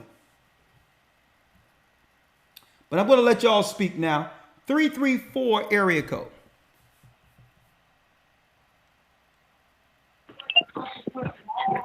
Hello. Yeah, how you doing, Keisha? I'm doing fine. How are you doing? I'm doing well. The floor is yours. The lines, hold up. I just want to... The lines close in 10 minutes. So if you have something to say, question, or want to chime in for the topic, you only got 10 minutes before the lines close, okay? Sorry about that. The floor is yours, Keisha. Okay, I just want to talk about a couple of years ago, I used to work in a Arab shop. They did these eyebrow threading. Okay. And I used to do hair in there. And we had a commission base. I think it was like 80-20 or something. I make 80%. They make 20%. Okay. And the owners came in one day, and the husband, I noticed, kept, hanging around the store and, looking in the air and looking at, certain stuff on the wall. And then he told me that, I looked real nice and just started flirting with me. So after about a couple of hours after he left, his wife came in and was like, you look like a lady from our hometown, back in India. And my husband used to mess around with her. Interesting. And I was like, oh, okay. So I just kept, doing my sew-ins on the on the customer that I had. And next thing I know, she was like, yeah, you look a whole lot like her. And I was like, well, I'm not, from there, so I don't understand, where you're coming from with that. And she was like, oh, that's black people in my country, and you look like her. And like ever since that day, she changed the commission on me to 60-40. She was coming in looking for things. Every time her husband come in, he'll be very, like overly friendly. And at that time, I was, with my husband now, and I never like disrespect him or whatever. So I just, like set boundaries straight and told him, I don't know where this is coming from, but you need to stop with, talking to me about my hair and, how I look and stuff like that. I guess one of the girls who do the eyebrow threading heard it, and she told the wife, and she came in with like, this is not going to work out, and look at that. We think you're stealing money from us, and we got to just let you go. And like at that time, my husband, he was telling me about, we were the Israelites and everything. And later on, I was like, you know what? I know what this is. It's jealousy, and the fact that we can't even work with these people. They come over here. They don't want us to learn their techniques on, eyebrow threading. They said it's a culture thing. It's not something that they can teach us. But they wanted to learn how to sew hair in. They wanted to know how to do nails. They wanted to learn all these things from me, which I never showed them. And also I told her that you're using my license to keep your business open, because I found out they couldn't even be operating unless they had a working cosmetologist in the building, which was me. Look at that. So I packed up all my stuff and I left. And the next thing I know, I started getting threatening phone calls and everything. It was just a mess. Threatening phone calls from, this is interesting. Threatening phone calls from who? Well, they would, I knew it was them, but it was from unknown numbers.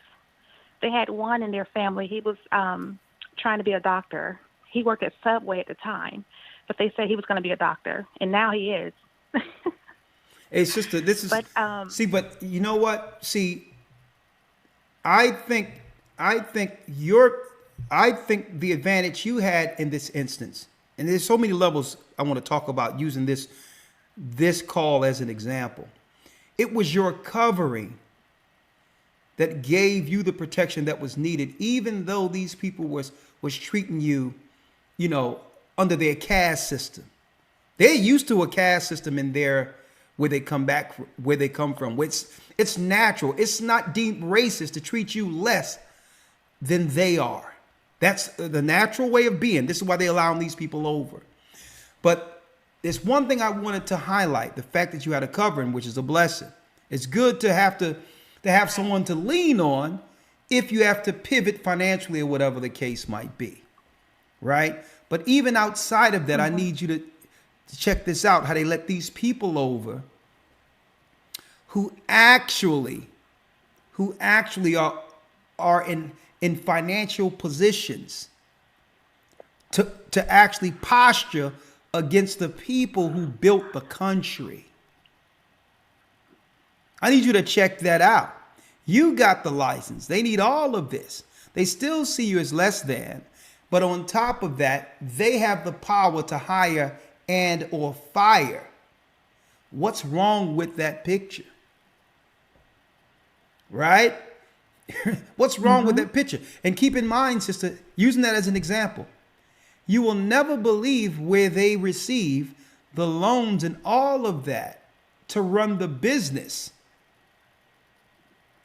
To run the business that would lead to them being able to fire you. Under the minority laws, the civil rights laws that our people died for or were arrested to receive in this country, is what they're coming in on the black and brown thing with Kamala and all these others to get money that really belonged to our forefathers and the children of our forefathers who died for these particular rights and also fought in past wars. I need you to check out the switcheroo they did on us.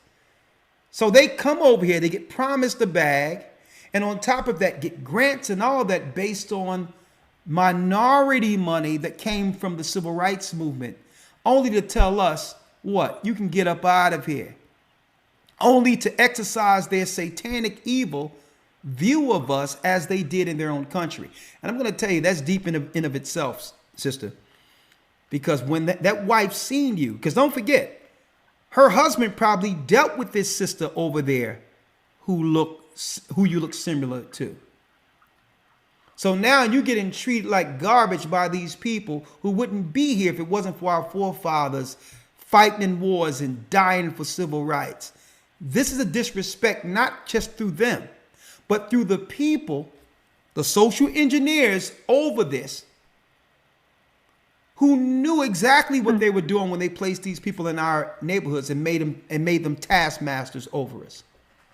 So, sister, you should have always thought about, listen, I need to make my own earn outside of them. I need to build my own business outside of them, because without us, they're nothing anyway. I mean, but thank you, sister, for the story. And one piece. Sister, suppose you wasn't married. Suppose you was impressionable. Suppose you're like one of these girls out here who don't have nobody but need the job. And this is what some of these men are banking on. See? So you're the vast exception to the rule, because he did that because what? Why do you think he did it? Because the majority of the time they can get away with it. They can get away with it because so many of our sisters are hurting. They're hurting. So they'll deal with these men quietly, won't say anything, hoping to keep their job and all that. And the next thing you know, they're left for nothing. Another child in our community that came from anywhere now that adds to the negative stereotypes they've placed on our people. Social engineering at its best. Thank you, sister. You're welcome. Thank you. Thank you for your testimony. Thank you. And brothers and sisters, this is the Black and Brown Coalition the government have pushed on our people. Multiculturalism at its best. This is what they told us was equality. Paying everyone else to become slaves, what you would call taskmasters. Folks, this is social engineering at its best.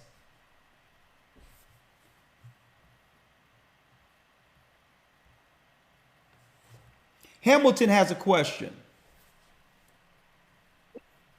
Shalom, Elder Shalom. Great calls, too. I really appreciate it. Shalom, how are you doing, Hamilton? Good, good, sir. Can't complain about nothing. Blessed by the best, like you always say. Okay, his name is AHAYAH. Talk to me. Yeah, I just wanted to say, first and foremost, I just got in the academy, and the first 4 weeks have been outstanding. Oh, all praises. Very pleased with the first 4 weeks, and looking forward to continuing listening every Sunday. Thank you. I really appreciate your support. Yes, sir, no doubt. I've been reading the book of Jasher since you've been touching on the book of Jasher in the last academy. And I came across some scripture about Isaac and Rebekah and how old Rebekah was when Isaac got with her. Yeah. Being she was 10 years old, it made me think of something that I heard in another broadcast that you had spoke about. I guess, I don't know, I want to call them the 1948 people. Yeah. That they're into that. Yeah. Yeah, but the whole thing is, but let me make it clear, and I have to clear that up when people read that. Okay? Just because you're joined to a family doesn't mean that the man immediately dealt with her. You understand? Just because you join families and you live in the same province, it was entirely different, their setup in the past than it was how we're living. We lived in provinces. So just because someone was promised to you at a young age didn't mean you immediately dealt with that person. Okay? She was raised into a wife. Okay? Okay. I'm glad that you cleared that up, Elder. Yeah. That was what my question was based on. It was based on that. Like, could that maybe be why these 1948 people try to go that route? Is that what maybe they use? Well, they can't use that. Okay. And let's just talk about it in general. What I have in front of me here, I have the Babylonian Talmud in front of me. Now, since you're in the academy, don't worry about it because I'm going into the Talmud. And it tells you about all that when it comes to the underage stuff or whatever the case might be. And I'm going to talk about that, how they rabbis talk about that. I can't talk about it here, but I have the Babylonian Talmud right here. And I'll talk about it. I'm going to give you all the few you need in this book. And once I do the excerpts, I'm going to see what I can say live on this particular platform without getting, dinged.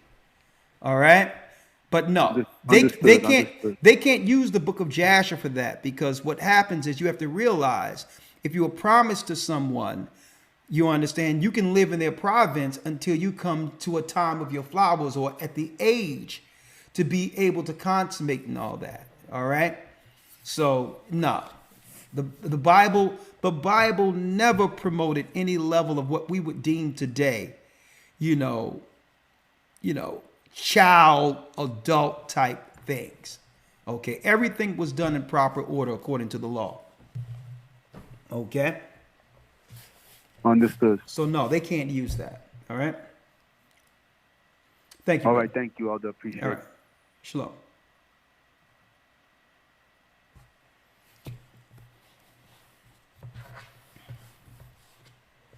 Uh, 804 area code. Joshua has a question. Shalom, Elder. Shalom. How are you? I'm doing good. actually, when you was talking about the Arabs moving into our communities and pretty much taking advantage of all the economic advantages, Yeah. it made me think of, I was reading the book of Jubilees one day. I actually got it highlighted. Chapter 15, I want to say verse 30 in my book. Mm-hmm. And it says, for Ishmael and his sons and his brothers and Esau, the Lord did not cause to approach him, and he chose them not because they are the children of Abraham, because he knew them, but he chose Israel to be his people. You think that they know the truth behind this, so they kind of keep teaming up to try to like throw us off so that we can receive the treasures that's for us? Absolutely. It's a sleight of hand. They'll make us believe that there's some certain conflicts and all that. And to some degree on the lower level, I believe some of these conflicts exist. But the puppet masters and leaders of these particular nations are united under one agenda against our people. And so they continually keep us looking at the surface of what they're promoting, but at the same time, they're working together. Esau and Ishmael. Like for instance, Esau and Ishmael. Mm-hmm. Like for instance, and I can use the civil rights movement for instance. That was predominantly led by a Christian Bible believing movement. So that movement in of itself, when it comes to marching and all that, was actually organized out of the churches. Those who believed in God, Christ, the Bible. This was a spiritual movement that others began to join into. So that was dangerous to them altogether, because not only were we politically together, we were also spiritually aligned in our connection with God. So what did they do? They sent the crooks. They sent the conscious community. They sent Elijah Muhammad. And let me tell you, there would be no higher respect in numbers of Muslims amongst our people if they didn't first come with a Trojan horse first through Elijah Muhammad with the Nation of Islam. And through that became divide and conquer. So that's Esau working on one side, and who? Ishmael working on the other side, introducing something as a new religion for black people, and that religion enslaved us before the white man did. So divide and conquer, that's them working. So now that if there's some level of non-trust against Esau and we see his red hand working, then they'll collude together behind closed doors and say, well, Ishmael, what can you do? Because they can see me operating against you now. So Ishmael can come in with his prayer rug and some now, I would say some now musk oils, and come in that way. I got prayer rugs. I got mosques. I got this. I got the new religion for the black man.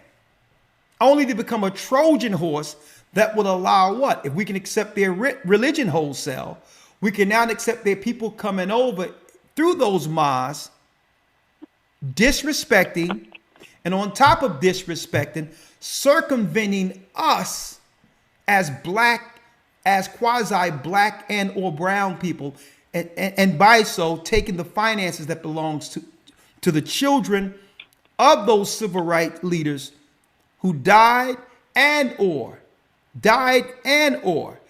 sprayed, dogs were sick on them, and all that. And now these Arabs can come in and now take everything that our people marched and died for. And see, this is why through the optics, Barack Obama, you have to check out Kenya. His mother have some mysterious clandestine organizations connected to her, allegedly. So they got us used to this multicultural thing so that they can do what they're doing now. Okay? Kamala, East Indian, and she talking about sister girl and all this other stuff, playing on our sister's ignorance, not realizing she's just showing what's going to replace you. On top of that, what you have to look at, not Kamala, you have to look and do the research and history on her husband. That's the history you have to do. The political history on her husband will tell you everything. So hopefully our brothers and sisters wake up and understand that this multiculturalism, this whole thing about the optics of a black person, and we have to understand the danger of that. Because here it is, under the Moloch sacrifice type of Canaanite religion, they just need a person who looks like you under their control. See? They need a person that looks like you that can be used to convince and destroy you under their programming. That's the Canaanite sacrifice priesthood. See? Okay. All right. Well, thank you, my brother. Thank you, Elder. Okay, thank you. Great call. All right. Thank you. 347 area code. I'm going to make sure I get through all of these. If you're on the line, I'm going to make sure I get you. Don't worry about it. 908 area code. Tyler, I see you. Ty, I see you. Shalom, Elder. Okay, Cecil, I see you. Okay, Trent, I see you also. So just hold tight. I see you all. I'm going to get through all these calls and then we'll just wrap it up for this evening. Okay, and thank you for all your support, of course. They won't let us monetize, but if you have gotten some information, if this have helped your understanding of what's going on geopolitically in the earth, if we've blessed you, please continue to... Shalom, Elder. Shalom. Hold on one second. Continue to support the work. $ GOCC 144 donate. You can donate that way or go to gathertheprice.org. Okay, to help to support the work. Talk to me, Johnny. You have a comment? Shalom, Elder. Shalom. Shalom. Shalom. Yes. You know what? The curse is real because I'm with the city. I work with the city, and Ishmael now is taking over all the smoke shop, right? All the what and shops? Now, back in the day, the smoke shop. Are they selling weed, the gummy bears, and all that crap? Yeah. Now, back in the day, we used to stand on the block to selling weed, and we kill each other just over a nickel bag. Now, Ishmael got the whole block, all corner stores on lockdown with no license. So now, the city only have 10% of license that give out. All the smoke shop is illegal. Now, a lot of complaints start to happen just because of that. Now, it's another warfare on us now. They're selling us weed that's, I'm not too sure if it's weed or not, but at the same time, it's another way that they're attacking us by the smoke shop now. And, I hate to see it so bad. Every time I see a store that's open, it's a smoke shop. It's a smoke shop. Now, since the curse is so real, and I'm looking at us, I'm like, wow. When the book said we have eyes, we cannot see, this is real because we killing each other for a nickel bag. Now Ishmael come and take over the whole block and laugh in front of our face, and we don't do a damn thing about it. And I'm like, yo, this is so, you know what it is? A lot of time I get so pissed off, and I want to go in there and smash them everything down. Okay, but brother, let me tell you, you can't. I know Benjamin, y'all ready for war, but let me tell you, it's not about our weapons of warfare aren't carnal. Okay, listen, the way we win against them is coming under the Most High, following the Most High's law, and on top of that, we must circumvent them by not supporting anything they do. We support our people. Now, let me tell you. Now, when it comes to the drugs and all that, that shouldn't be happening anyway. But I can understand what you're saying. If our people were locked up under under Biden's law, I'm going to call that the crime bill of '95.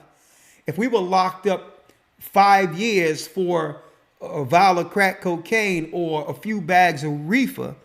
And now their answer to that is to what? Now they do open up shops and make it legal and give it to the same people who has oppressed us and put us in slavery. What's wrong with that picture? You would have thought that they would make amends by compensating the people who went to jail for a bag of weed, right? You would think that they would make amends by at least compensating these people, reparations or something. No, they're doubling down. They say on top of that, we're going to make evil synthetic weed that ain't even natural, even though none of that stuff is good for you. And on top of that, we're going to give it to your enemy to continue to poison your people without a license. And these people will not serve one day in jail, Judah. How you like us doubling down on you? And see, I'm glad you're mentioning this, brother, because this is the conflict we've dealt with. Biden's law, the crime bill that was pushed by Bill Clinton and him. And they want us to care about what's going on over somewhere else where $100-some-odd billion are being shipped over there out of nowhere after hundreds of billions of dollars was spent on immigrants and hundreds of billions of dollars was spent on, but they don't have nothing for our people. I know. This is war. But go ahead. You got the last word. My job is to go out there to give them fine, but that's when I give them the fine. It's like they find a way, somewhere or somehow, they find a way to still keep the store open. Of course. You know, I just. Hey, brother, listen. You know what's wrong? What's wrong with it, brother, is that you are viewing this through politics as if the law applies to them as it does to us. But Esau's crying a lot. I'm saying, Esau's really crying about it now. Yeah, what I'm saying is you have to realize this is not a war just on our people, brother. This is a war, brother. This is a war on American citizens. They don't care if you black, white, or otherwise. They're siphoning the money out of the citizenry so that they can bring America down to a third world country. The people they're bringing in is used to living third world. They're used to living under communist regimes. So if they can take all of the contract money and all of the money that would go to embolden the people of the country and give it to those who are used to communist third world behaviors and understandings and setups, this is how you collapse a country in the third world. So they're not just doing this. Yeah. So they're not just doing it against us. They have passed altogether non-American policy. They are at war with their own citizenry. Revelations 18. Babylon the Great is fallen. They don't care if you're black or white. If you are a citizen of the United States, you are a threat to the New World Order. As far as I can see, allegedly. Thank you, my brother. Shalom, elder. All right, shalom. Muted.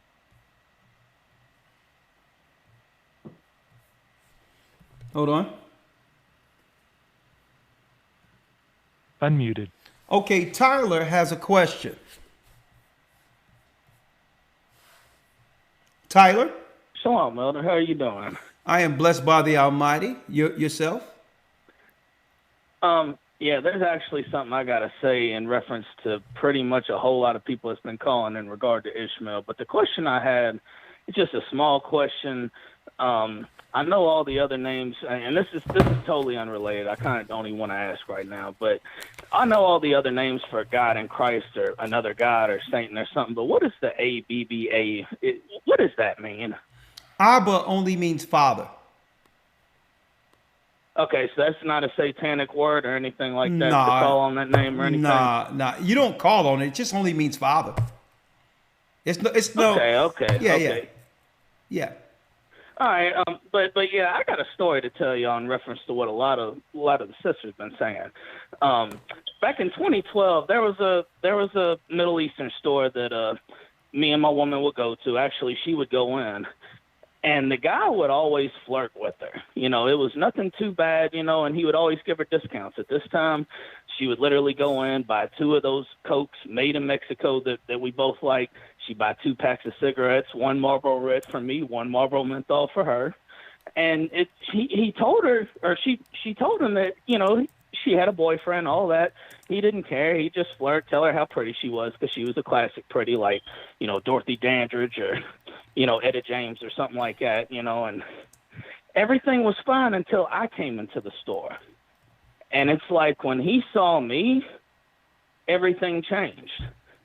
And it's just crazy, you know. And then, you know, he wouldn't give her the discount. He wouldn't give her the discounts anymore. He wouldn't talk friendly anymore. And she just had to ask. She was like, you know, you knew I had a boyfriend, but what's the problem? You know, and she was like, you're sleeping with the devil. That's what she I said? guess I'm white or whatever. That's what he said to her. He said to her while you were there? Well, not while I was there. This was the time she came, because she came in a few more times, you know, because I would always stand outside and talk to a friend that would hang out in front of that store and do what he did. You know, his friend from school that I've known like 20 years. But anyway, she come in and she, you know, she was a straightforward person. She's just like, okay, you was all friendly with me. You knew I had a boyfriend. I'm buying menthol cigarettes for me, Reds for him, you know, a Coke for me, a Coke for him. But when you see that he's white now, whatever, and she's just like, you're sleeping with the devil. And see, all this time, we would believe that they, you know, that they just didn't like us. But after hearing this broadcast, it just makes me think, you know, especially what you were saying, it's like he saw that I was white and he knew he couldn't have her. Whereas if I was a black man or whatever, he figured he had a chance. And that's messed up to say, but I honestly think that's what his train of thought was. Like, seriously. You know? But yeah, he saw me. There was no more discount, because it used to be she only paid for 1 pack of cigarettes. She only paid for 1 Coke. And we went there every day because we both smoked a pack a day and we both drank one of them Cokes out the glass every day. And okay, yeah, hopefully she had to pay for everything after that. Hopefully you've pivoted off of those smokes, ain't you? I ain't even had a dream about a cigarette since I talked to you last. I don't know if you pray for me, but them dreams have stopped. It's been like 3 months. I haven't had one. Praise the Most High. But yeah, if you did pray for me, thank you very much. Because I just know they stopped after I called you that night. But what I was originally going to bring up was how you talked about how Cardi B was talking to Joe Biden, and it made me think of 1991 when George Bush Sr. invited NWA to the White House. You remember that? Yeah. Right around the time that allegedly it was time to turn everything into gangster. And I was a little kid, but I was listening to that stuff. But when it comes to your Cardi B's and your Nicki Minaj's and your Ice Spice, they're modern day female versions of DJ Quick, Too Short, Easy. Think about it. Hey, the nasty, the raunchy, the, you know. Check it out. I need brothers and sisters to understand the game real quick. I'm gonna place you on the call. Great points. And listen, stay hold because I need you to hear this, right? I need y'all to hear the game real quick. While they were doing the war on America's enemies over there, choice countries like Libya and Iraq and others, let me show you what they was cooking in the White House for American Arabs over here. The White House, okay? There it is, during the time of George Bush. The United States is a nation dedicated to religious tolerance and freedom. And President Bush has acted to ensure that the world's Muslims know that America appreciates and celebrates the traditions of Islam.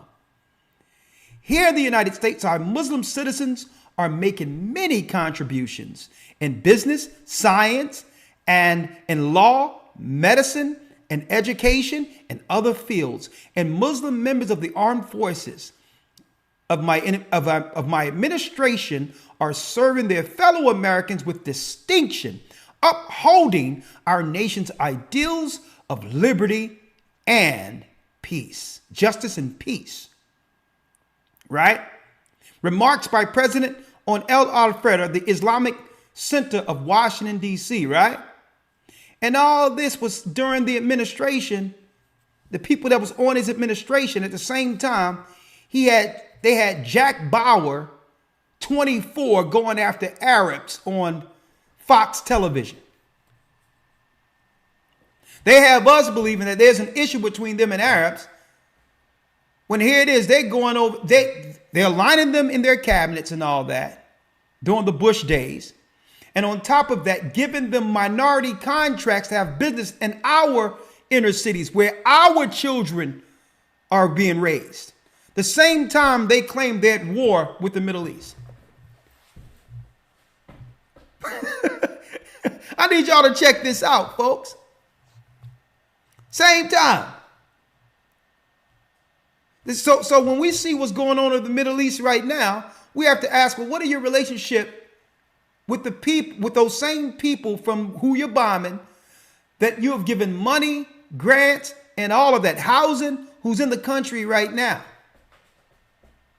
who are about to wage war on the children of Israel, the lost sheep of Israel in our inner cities. Y'all better wake up. They playing this game out there to make you believe Esau and Ishmael, the Arabs and all this are against each other, when really we're the target. We've always been the target. Wake up.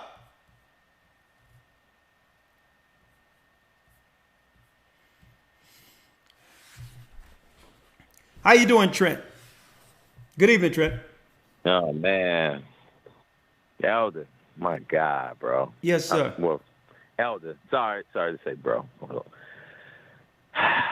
I was going to ask about, I was going to ask you to break down what's the difference between, well, let's start with that, being called or chosen. So let's start there. But some young man called in, and let's start there.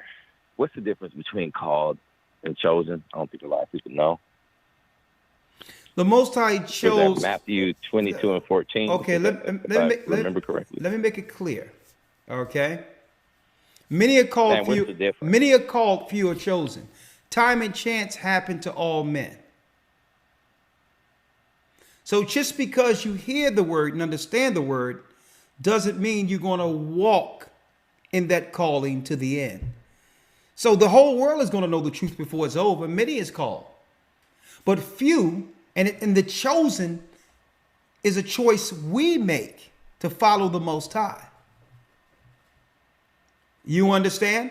Come on now. I don't. No, I'm gonna explain it to you. I think there's got to be there's a difference. Okay. Come on now. Listen, I'm called and chosen. brother. Listen. I think Elijah is okay. chosen. Okay. I think right, brother. Right. You asked me. I'm just asking. Listen. You asked me a question, and I'm gonna answer it.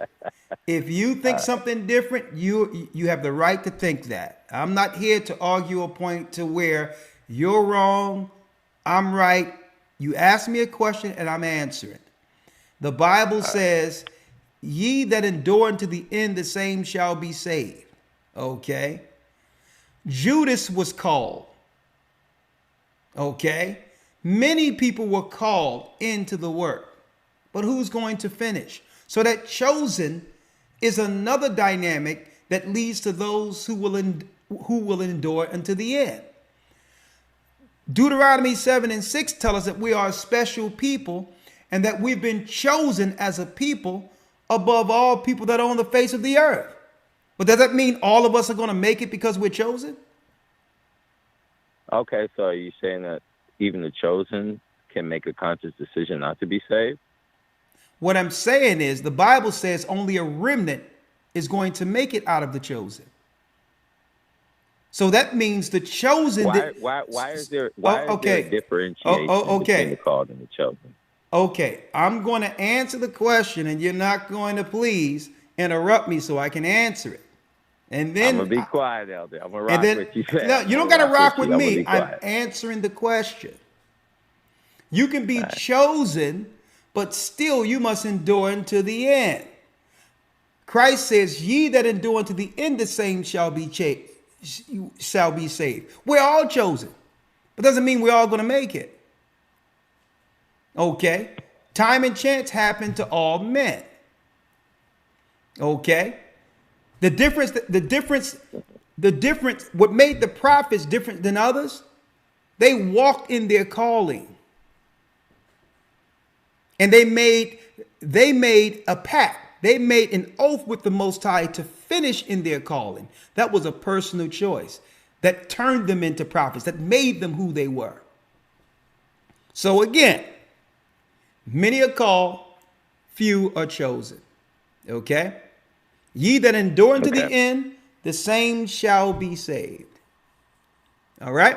All right, so I'll get on to the next joint just because the next what? Called in a few women. You get on to the next what? The next topic. The next topic joint. But let me be politically correct here. No, I mean, so like men are having. I'm hearing that's a hard one for men. It's not a hard one for me. I don't have women are not difficult for me. But I think I have to preface as to why, right? The reason why women are. What I don't understand when you state that women aren't hard for you. What they have to do with our conversation? Okay. Well, based on some of the men that have called in, there have been some. I mean, this is kind of almost like an elongated conversation of a point that has been made as of late. When I say as of late, I'll say like inside like the last 3 years. This whole you got to get to it. You got to get to it. Okay. Now I could go. I'm trying to talk slow because when I talk fast, a lot of people. Okay, all right. I'm gonna get to it. All right. So I want to say it slow enough so people can understand it, because I can talk too fast where people don't understand it, and I can use. No, you're talking to me. Understand. Let's do it because I got it. I got calls, so you got to bring it. What are you talking about? All right, so I'm gonna say it within the trajectory that I normally speak, and in the fashion and cadence which I normally speak. So I'm looking at it, and I hear men and women, and there seems to be like this dichotomous infraction that is placed between men and women, to the point to where even it is starting to become a placard, if you will, between men and women, even within the black dynamic or the Israelite dynamic, right? And I don't like it. Now, is there some merit to it? Absolutely. But what I'm starting to see is I think that it's becoming something that is so skewed where we're starting to become individualized and not becoming one. To the point to where, I mean, like women, men are not rocking with each other. That's the point that I'm trying to say. Now, I don't have that issue. But I think that I know why I don't have that issue. But there are a lot of, the statistics that was brought out, men between the ages of 18 and like 32 have not been able to have any type of romanticism, if you will, reading between the lines, with a woman inside of a year. And there is a lack of respect. Yeah, but I'm going to need you to land this and tie it up so I can answer to what your true concerns are. Okay, let me land it. Women don't respect men. And what I mean by that is women have gotten to a point where they don't respect men any longer. It's dead and it's gone. Okay. Right? Now I'll let you rock with that. Okay, let me rock with that. Okay, I'm gonna rock with that. Right. Now, all right. I'm not going to generalize. Okay, because there are a lot of women who respect men. I'm not going to look at it that way. The way I'm looking at it is we as individuals choose our interactions. If someone chooses to allow disrespect, then that's an individual choice. A respectful man doesn't have to accept disrespect or dishonor. Same as a woman. So I'm not going to generalize. I won't allow anyone to disrespect me. Okay? Because I will respect others. Do unto others as they do unto you. Now let me make this clear. I believe the conversations are necessary to be had when it comes to the understanding of man and woman. Far too long. The dynamic between the two. Yeah. Far too long, one of the issues have been, since time immemorial, the issues have been us just burying our captive Willie Lynch mentality without addressing it. And how ugly it may look, I believe the conversation will lead to understanding. And I believe this thing of being silent intentionally kept the curse going, with a man being under his programming that wasn't healthy long-term to overcome the curse, as well as the woman. Any conversation. Hold on, but let me ask you. Hold on. What does that mean? Listen to what I'm saying. No, I'm just saying, what does that mean? Okay, I'm going to place you on hold, my brother. Okay, because again, if I'm speaking and you speak in between, that means you aren't listening. Okay? So do you want me to answer or do you don't want to answer? I'm trying to listen. Yeah. I was trying to, I just wanted to know, like, exactly what does that mean? Because sometimes people may not know. Brother, you cannot quantify what 2,000 people are hearing. It's not up to you to understand that. I'm answering you. When you generalize and say all women don't listen to men, that's wrong. We got 3,000 people here. That's error. You can't do that when you have women who called in today, who's respectful, who isn't like these women you're talking about.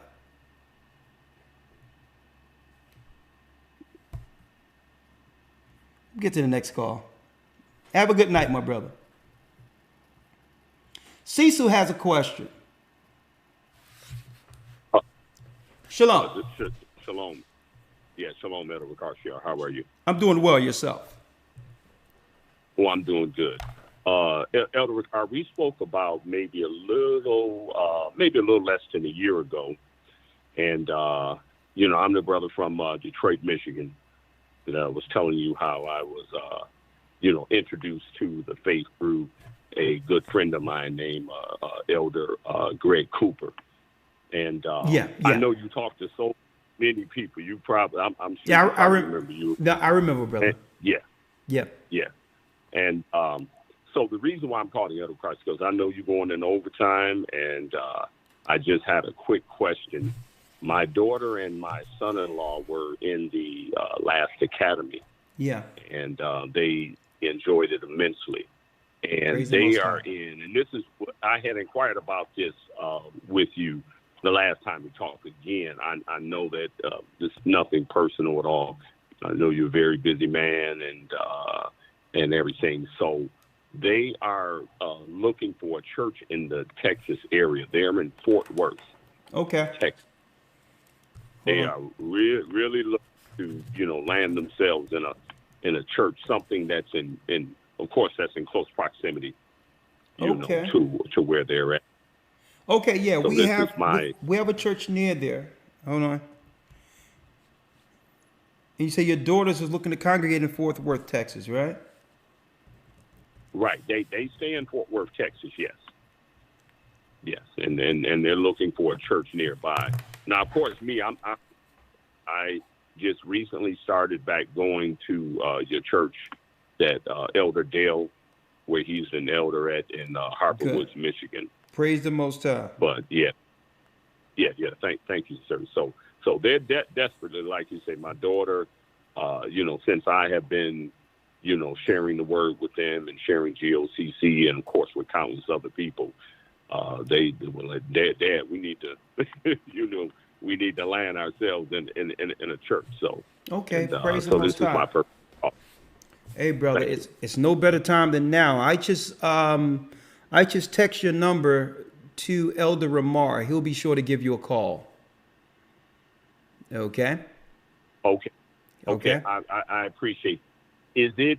Is it I know you're probably not able to say it over the air, like what area code to be looking for when he does text me? It will be a Dallas area code. It's gonna be from Dallas. A Dallas area code. Oh, Yep. okay. Okay. Oh, okay. And All I right. appreciate that. And again, I really appreciate all that you and Elder Lloyd and all the other elders and the church family are doing. You've really been, it's really been a real blessing. Thank you. I appreciate it. Bless you. All right. All right, sir. Shalom. Sure. Another thing I wanted to thank you, brother. I'm going to make sure that your daughters get in and be baptized and be guided. Another thing I wanted to talk about real quick. There's some people running around with some weird doctrine, Bantu Africa doctrine, claiming that Israel is in Africa and all these others. And y'all just got to be careful with that, because what they're trying to do is they're trying to throw negative against anything that they can have when it comes to this church, instead of just going out and doing what they got to do, right? And just teach what they think Christ should be teaching. If you believe that Israel is in Africa and that this church isn't correct, just Godspeed. We wish you the best. Just go ahead about your business. You don't have to say anything. Do your work. Y'all have to be careful. There's many people out there who just are gathering because they have negative spirits and they just want to join with a group of malcontents to try to attack. And I'm saying, listen, we pray for you. We don't believe that Israel is in Africa. Why try to reach people in our church about our church? Just go do what we're doing. And if you're teaching the truth, then Christ will have sheep for you to guide. I wanted to put that out there. There is no Israel in Africa, folks. Don't believe it. And what they'll do is they'll try to throw some negative and try, yeah, this happened here and this happened there, to only peddle, you know, to peddle some doctrine of Bantu Africa. Okay? So be careful. That's out there. All right? It's a doctrine from the pits of hell. All right. Victor has a comment. 305. Victor. Shalom, Elder. Shalom. How are you? Shalom, Elder. Shalom. How are you? I'm doing fine. Good. All right. Great. Can Elder Lawyer hear me? Yes, he can hear you. Okay. Let me tell you something about your partner, man. I met Elder Lawyer about maybe 4 or 5 years ago in Georgia.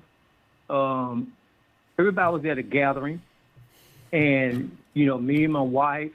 As a matter of fact, I met you in the Florida body. We had a gathering there. Okay. And he said, "Oh, this is the guy I was telling you about." So we took a couple of pictures, but anyhow, at that when that gathering was completed, everybody went, got a bite to eat. So I'm driving.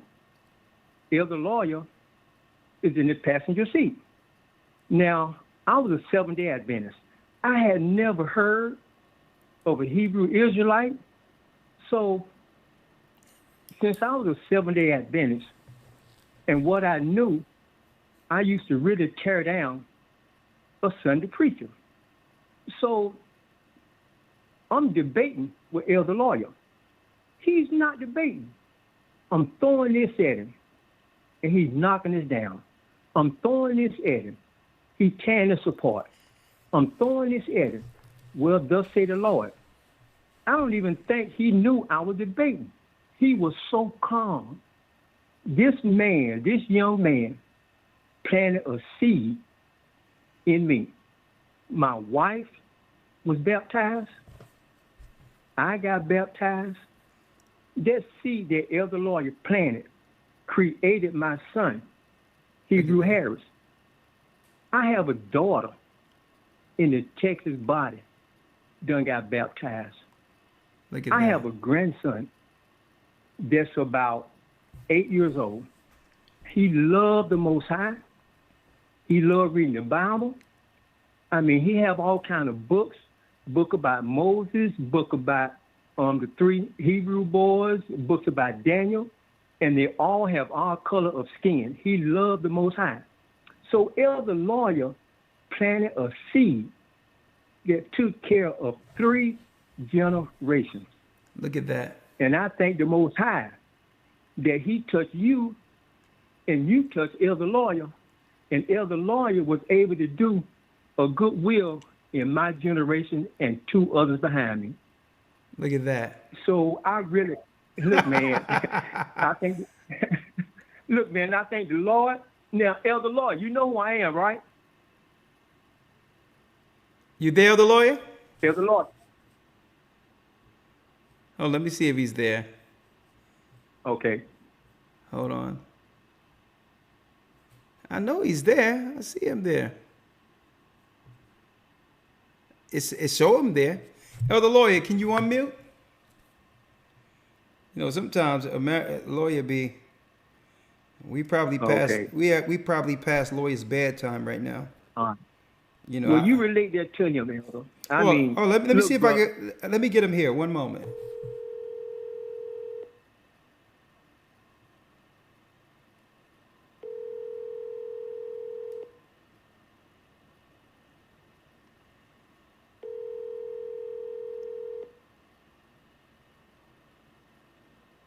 Hey, Shalom.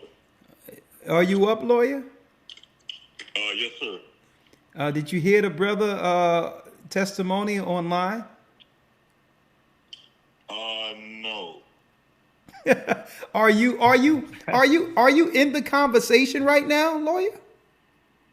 No, I wasn't on the call. I dropped off, and you called. I sent the text, asked you to call to pull me back in. Okay, well, let me pull you back in then. Hold on. I'm gonna pull you in. Yes, sir. A matter of fact, you can go to sleep, lawyer. It's tired. No, it was a brother. What? Oh, hold on. Let me do it this way.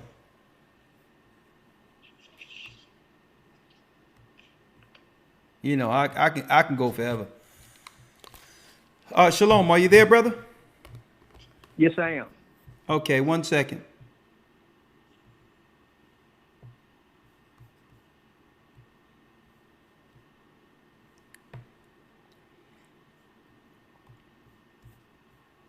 Because I want to know if lawyer, if you remember this yourself. It's a good, it's a good testimony though. Praise the Most High. All right, brother, you there? Yes, I am. All right, go ahead. Okay, lawyer's on the phone. Lawyer's on the phone. Go ahead. Okay, you remember I met you about 5 years ago in Georgia at a function. You know, me and my wife, some other people, we was all there, and once it got over, everyone went out to get a bite to eat. And I was driving, and you was in the passenger seat. And I started asking you all these questions about the Bible because I had never heard of a Hebrew Israelite. And I mean, we was talking everything I was throwing at you. I mean, you was knocking it down because I was a Seventh-day Adventist. So when I go up against Sunday preachers, I just tear them apart with what I thought I knew. But when I got beside you, I'm debating, and you're not.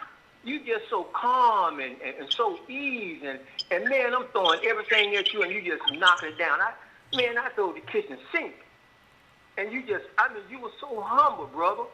So you planted a seed in me, and that seed, man, look here, my wife was baptized. Look at that. I got baptized. That seed created my son, Hebrew Harris. That seed got my daughter. She's in the Texas body. She got baptized. Man, I have a grandson. He's 8 years old. He loved the Most High. I mean, love reading the Bible, love praying. I mean, man, you had an effect on 3 generations just by you planting that little seed. And brother, and a matter of fact, you and Elder Carr came to the Florida body about 3 years ago, and you introduced me. You said, "Oh, Elder, this is the guy I was telling you about. Do you know who I am?" You remember, Elder Lawyer? What's your name, if you don't mind me asking, brother? Victor Harris. I don't want to say what the function. I don't want to put it out. You know. Hold on, lawyer. He said that His name is Victor, and I guess he was in the car with you in Florida, and he was throwing some things at you, just natural conversation, but you didn't even know that you were in a debate. You were just answering questions. Right. You remember it? I'm trying to. I'm trying to remember in Georgia. Okay. We was. I just matter of fact, I had a chance to shake your hand in Orlando at the gathering last year. I was able to get to you and say, "Oh, how you doing, Elder?" He said, "Oh yeah, how you doing, brother?" I don't really want to come out and say what it was on the air, you know. Well, but, you know what, lawyer, you'll probably know him if you see him, though. It'll probably just all come to you. Definitely. Now, I'm familiar with Hebrew Harris. I'm familiar. You say you're his father. Yes, I am. And let me tell you something. All right. Did you? When he got Hold on. Sorry, go ahead. Go ahead, lawyer. Go ahead, lawyer. Ask him the question.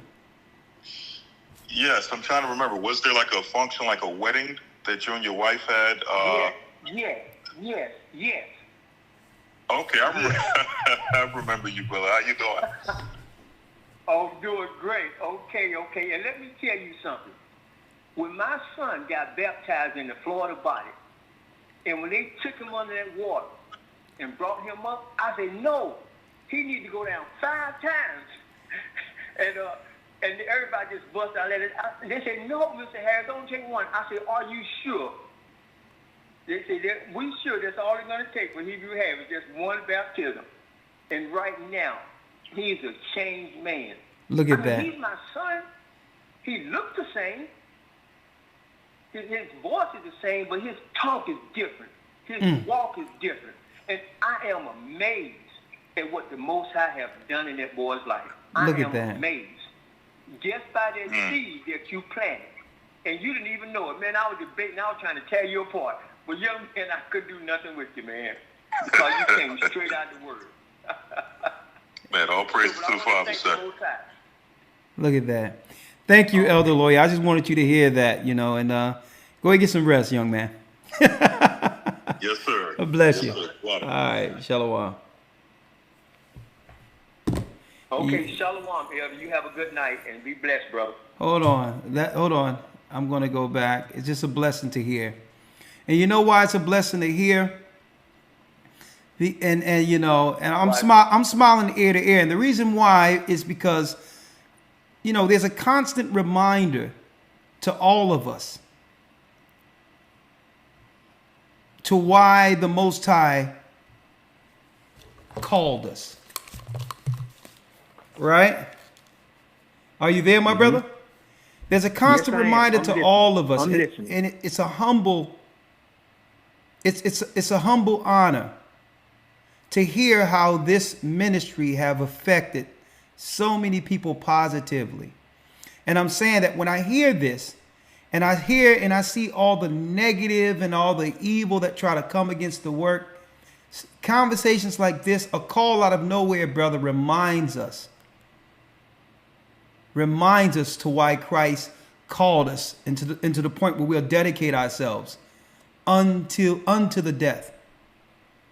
Because really, brother, it's really about, if one person come back to the Most High and is received in his kingdom, we've done our job.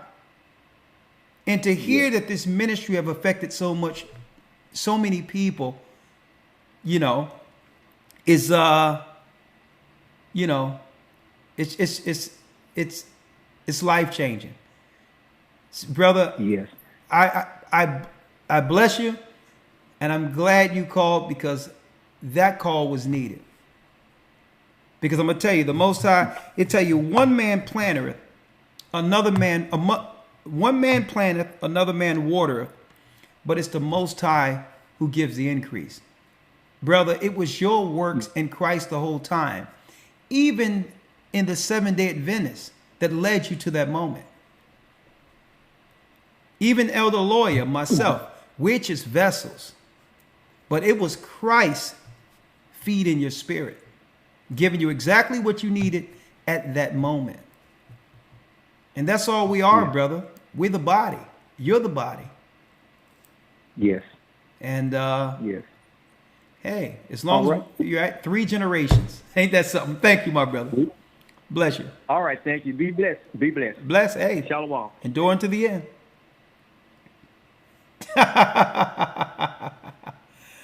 You know, your lawyer, this guy wanted a debate, and there was no debate. The lawyer's like, well, no, go to this scripture here.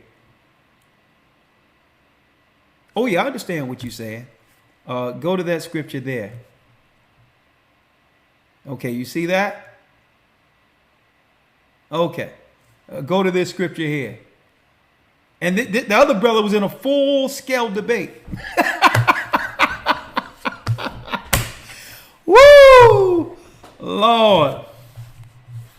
If there's any such thing as a spiritual ninja, elder lawyer. Let's see. I mean, that thing should have been recorded. I would have loved to see that myself. 305 area code.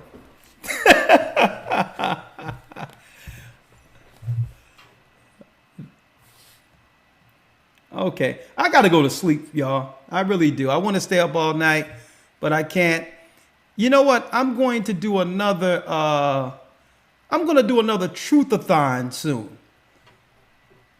I'm gonna do a truth-a-thon. We're gonna do a 12 to 24 hour broadcast where we just switch teachers out, subjects, and all that. For a whole, do an overnight in the morning. I'm going to do that. It's coming. Another truth-a-thon. I sure like to hang with y'all tonight, but that who can top that call? Well, it isn't about topping anyway, but what a great call. 3 generations. And I want even others who may not fully receive what this ministry has become. I just want brothers and sisters to look outside yourself and see the work itself and the impact it have had on so many people, not for our sake, but to see the Most High and get on the path to do the right thing, to understand what a work is about. Because no work is perfect. Even during the time of Paul, he was saying, many will have gifts of prophecy, many will have this or that, heresy or all this other. But as long as Christ is taught is the key, which is the overall objective. And if it put people on the road to righteousness, is it not enough? Is it not enough? And you know what that comes through? People can say whatever they want to say about the disciples, all of them, and the work even to what we have today, a serious apostleship or whatever the case might be. But what makes it what it is what? The endurance, the consistency. To even people can go on about their life and they may forget about a few things and just go back into the world, but all the time in the back of their mind, even brothers and sisters out there who just go about their life. It's a certain spirit of what you would call comfort to know that regardless of what people are doing in their personal life, whatever the case is, that they're always able to circle back, to get right back, folks, on the mission, knowing that we're here. And that's the spirit of consistency, where people have done all types of things to circle back and say, let me chime in and see what's going on with the elders of the Gathering of Christ Church. And you know where we were? We were here. See? And that's the consistency. Ye that endure unto the end, the same shall be saved, which is so important. Because no one can understand what a gift is. Okay? When it comes to an anomaly throughout any generation, until you look back and cannot have access to it anymore. You don't know the blessing of what something is until it's no longer available. But I'm glad and I'm blessed to be available right now. I thank the Most High for the honor to be available. See, and that's what the work is, because there's so many more we have to gather into this number. And once that number is actually collected, once that number come to its fullness in heaven, we're all out of here. Once that sum is added to the heavens where it's told to Christ, finish it. We finish it down here and get to that number. He returns. He returns. All praises. What a call. Man, I'm ready to run through a wall right now.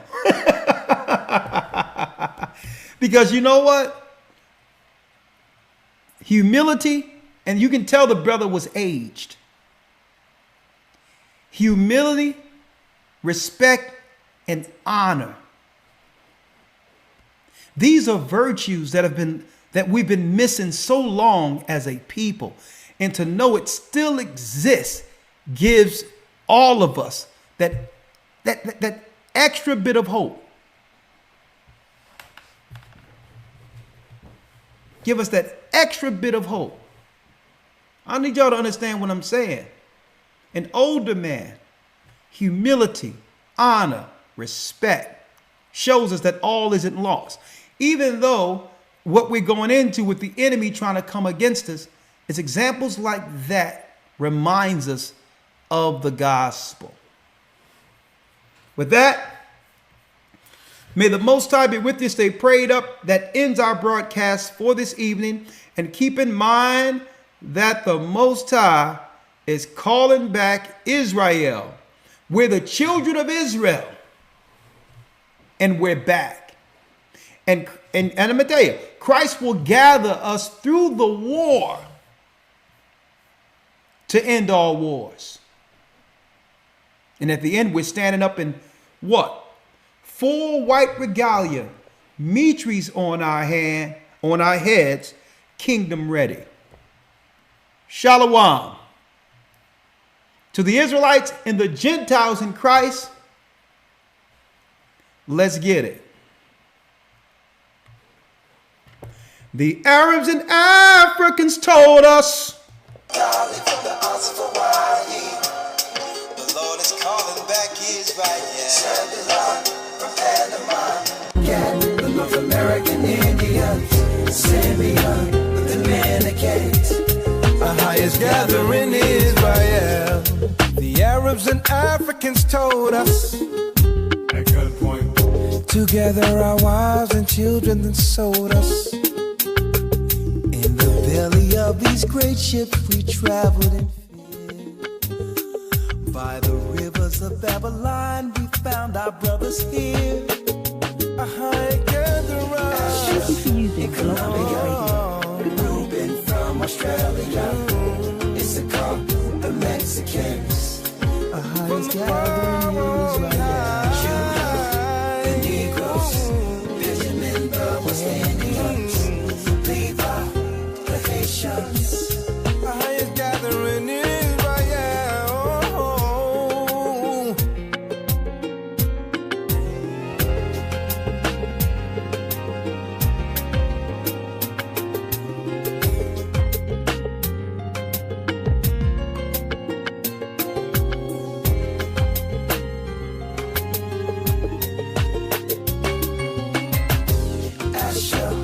Colombia, Reuben from Australia, Issachar, the Mexicans. That's who we be. Judah, the Negroes, Benjamin, the West Indians, Levi, the Haitians, Manasseh, the Cubans, Ephraim from Puerto Rico, Naphtali from the Isles of Hawaii. The Lord is calling back Israel. Zebulon from Panama, Cat, the North American Indians, Simeon, the Dominican.